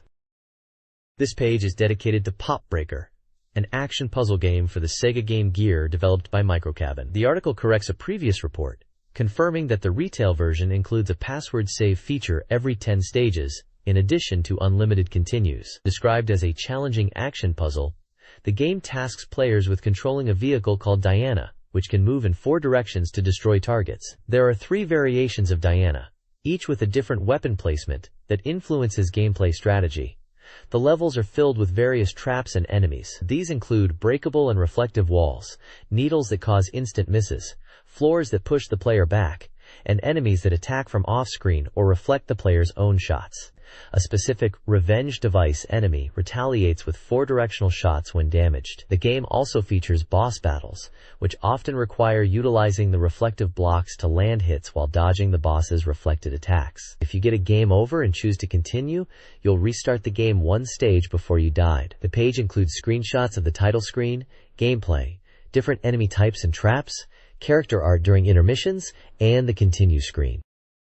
This page features a preview of Headbuster for the Game Gear from NCS, scheduled for release next spring. It's a simulation game where the core concept is building and customizing your own robot using various parts before engaging in battle. The game allows players to assemble robots freely, offering a deep customization experience with parts like body types, leg movers, computers, sensors, and weapons, which is likened to the fun of building plastic models. Combat is described as strategic, where terrain effects such as trees, walls, and rivers play a significant role, reminiscent of a survival game with projectile combat. Screenshots show the map screen during gameplay and a realistic, powerful battle screen. The article mentions that next month's issue will delve deeper into the actual game system. The page also includes a Game Gear software release schedule, listing upcoming titles and their genres, and a small section highlighting a music arrangement CD and cassette release for the Zan series, based on the PC Engine version, set to launch in March. The Mega Drive Trick League Volume 8 highlights game secrets for Genesis/Mega Drive titles. It features 2 Strider tricks, gaining multiple continues with a button sequence, ACBCA, and potentially acquiring non-disappearing options. Screenshots are included. The issue also reveals a character selection trick for the wrestling game, M.U.S.C.L.E, allowing players to choose characters like Edwina and Sheba via button inputs before starting the game. The page concludes with submission guidelines for players to share their own tricks via postcard. The league committee judges submissions, rewarding top entries with prizes like cash and gift certificates based on a ranking system. Major League 3A, 2A, 1A. An annual Best 9 selection awards software prizes to the year's top contributors. This page reports on the 28th Amusement Machine Show held in October, highlighting a surprising focus on immersive experiences, with attendance reaching 25,000. The show featured arcade games pushing boundaries beyond home consoles, particularly through large motion-controlled cabinets. The main feature compares Sega's R360 and Taito's D-Cubed Boss. The Sega R360, a striking single-player cabinet that rotates a full 360 degrees, drew long queues. It emphasizes safety with a robust harness and dedicated staff, running games like the flight simulator Glock. Taito's D-Cubed Boss offers a different approach as a 2-player enclosed box, also focusing on safety with a secure restraint system and demonstrating a roller coaster experience. The show featured many other new titles from developers including Sega, Taito, Namco, Konami, Jaleco, Irem, Capcom, and more, such as Columns 2, Rad Mobile, Dragon Saber, Detana, Twinbee, EDF, and Cisco Heat. The energy at the show was so high, it was difficult to get near the games during peak times. This page continues the report on the Amusement Machine Show, highlighting how immersive arcade games are powering up. Companies showcased innovative ideas, pushing the boundaries of what's possible beyond just gameplay. Sega presented several titles, including the Cyberdome, a massive enclosure featuring 3 100-inch projectors for up to 8 players in a moving cabinet designed like an outdoor leisure system. Their CCD cart offered a unique 2-player dot collecting game using a camera perspective, seen as a high-tech application system pushing arcade norms. GP Rider provided a realistic motorcycle simulation with a distinct Versus cabinet and impressive low-angle visuals. Rad Mobile, noted as Sega's first game using a Z60 CPU, impressed with its speed and visual intensity, hinting at the future evolution of arcade racing. Namco also showcased immersive experiences like Solvaloo, a 3D version of the classic Xevious, presented as a surprising reference exhibit with a powerful moving cockpit. They also teased a large, tentative drive game utilizing polygon graphics and a 3-screen stereoscopic display for a highly realistic simulation, offering a new take on racing titles. The reviewer expresses excitement and anticipation for these advancements, noting the unique and powerful nature of the cabinets and the promise of new gaming sensations. This page follows up on the Amusement Machine Show report, shifting focus to the diverse range of table-type arcade games that were also prominently featured alongside the impressive large cabinet experiences. First up is Gun Dealer from Tecmo, a cute puzzle game with charming characters and simple rules based on the card game Concentration, featuring a 2-player versus mode. Jaleco presents Cisco Heat, an exciting racing game set in a lively San Francisco, where you play as a police officer navigating iconic locations in high-speed pursuits. They also showcase EDF, Earth Defense Force, a unique scrolling shooter where your ship levels up with experience and weapon options evolve, offering engaging 2-player co-op action. Uppel's UCHUU Senkan Gamora, rumored for a Mega Drive port, is a horizontal shooting game with interesting features like a difficulty system that adapts to the player and the ability to cancel enemy bullets. Finally, Irem brings 2 titles: Pound for Pound, an intense boxing game utilizing a trackball for movement and punches against a roster of varied opponents, and Kengo, a ninja-themed action game featuring sword-based wave attacks, simple defensive maneuvers, and unique movement techniques across different stages. The page highlights the variety and innovative ideas present even in these smaller format arcade titles. This article reviews a collection of arcade games. Sega's Columns 2, 4 stars, impresses with its 2-player mode and new mechanics. Edward Randy, 3 stars. From Data East offers action-adventure gameplay. Tatsumi's Cycle Warriors, 3 stars, features motorbike action for up to 4 players. Capcom's Eve's Navy, 3 stars, is a shooting game. Parametis, 3 stars, by Taito, is a puzzle game. Konami's Surprise Attack, 3 stars, is a timing-based action game. Namco's Pistol Daimyo no Buken, 3 stars, is a quirky shooter. Ragai, 4 stars, from SNK's Alpha Denshi is a hot-blooded action game. Namco's Dragon Saber, 3 stars, is a shooting game with power-ups. Taito's Majestic 12, The Space Invaders Part YV, 4 stars, updates the classic. Finally, Konami's Ditana, Twinbee, 4 stars, is a standout sequel.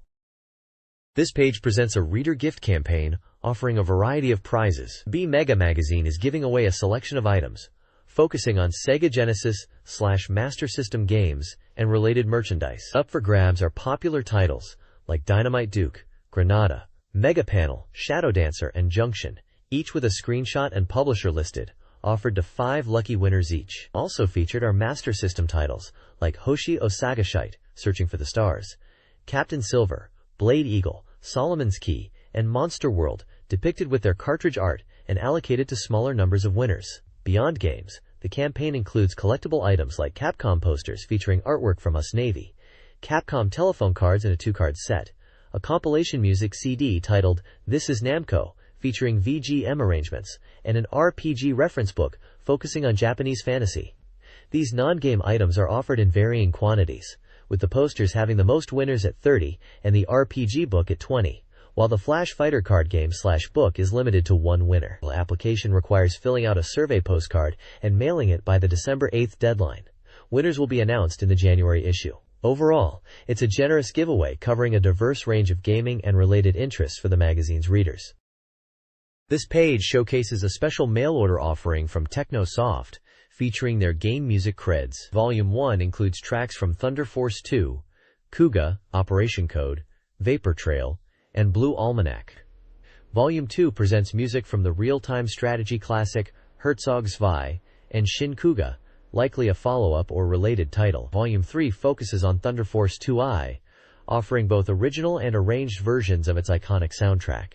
Each CD is priced at 2,300 yen, available via cash mail order, with shipping promised within 3 days. Below, the editorial staff shares a brief message reflecting on the year and the upcoming January issue, set to release on December 8th. There's also a notice seeking contributors to write about Mega Drive games and general topics. Crucially, the page details the questionnaire used for the reader gift campaign advertised previously.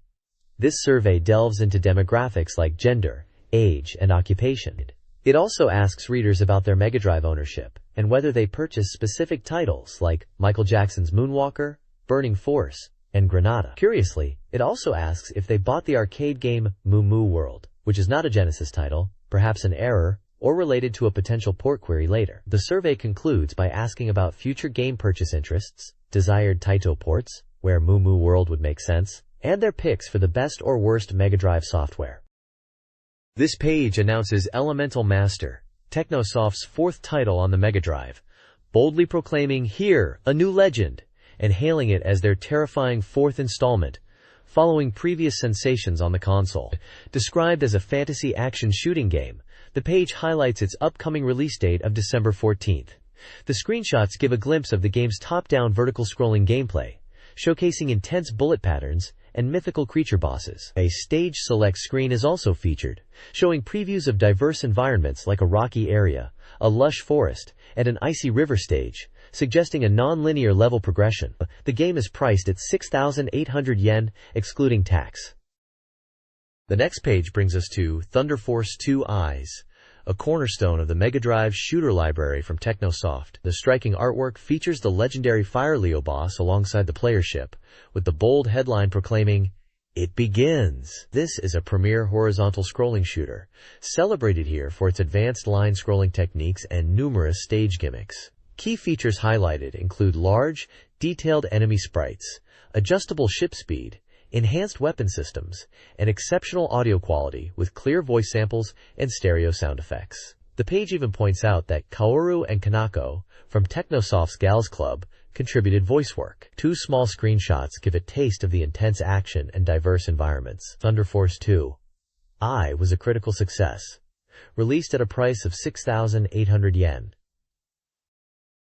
This page showcases the revolutionary Sega Game Gear portable system, emphasizing its vibrant full-color display as the headline declares, "Full-color gaming explodes!" The page features the sleek Game Gear console itself, surrounded by screenshots of some exciting launch titles. You can see the intense aerial action of Glock, putting you in the cockpit as an ace pilot. There's also Wonder Boy, featuring the classic action-adventure gameplay with its colorful characters and worlds. A competitive mahjong game is also highlighted, perfect for challenging opponents.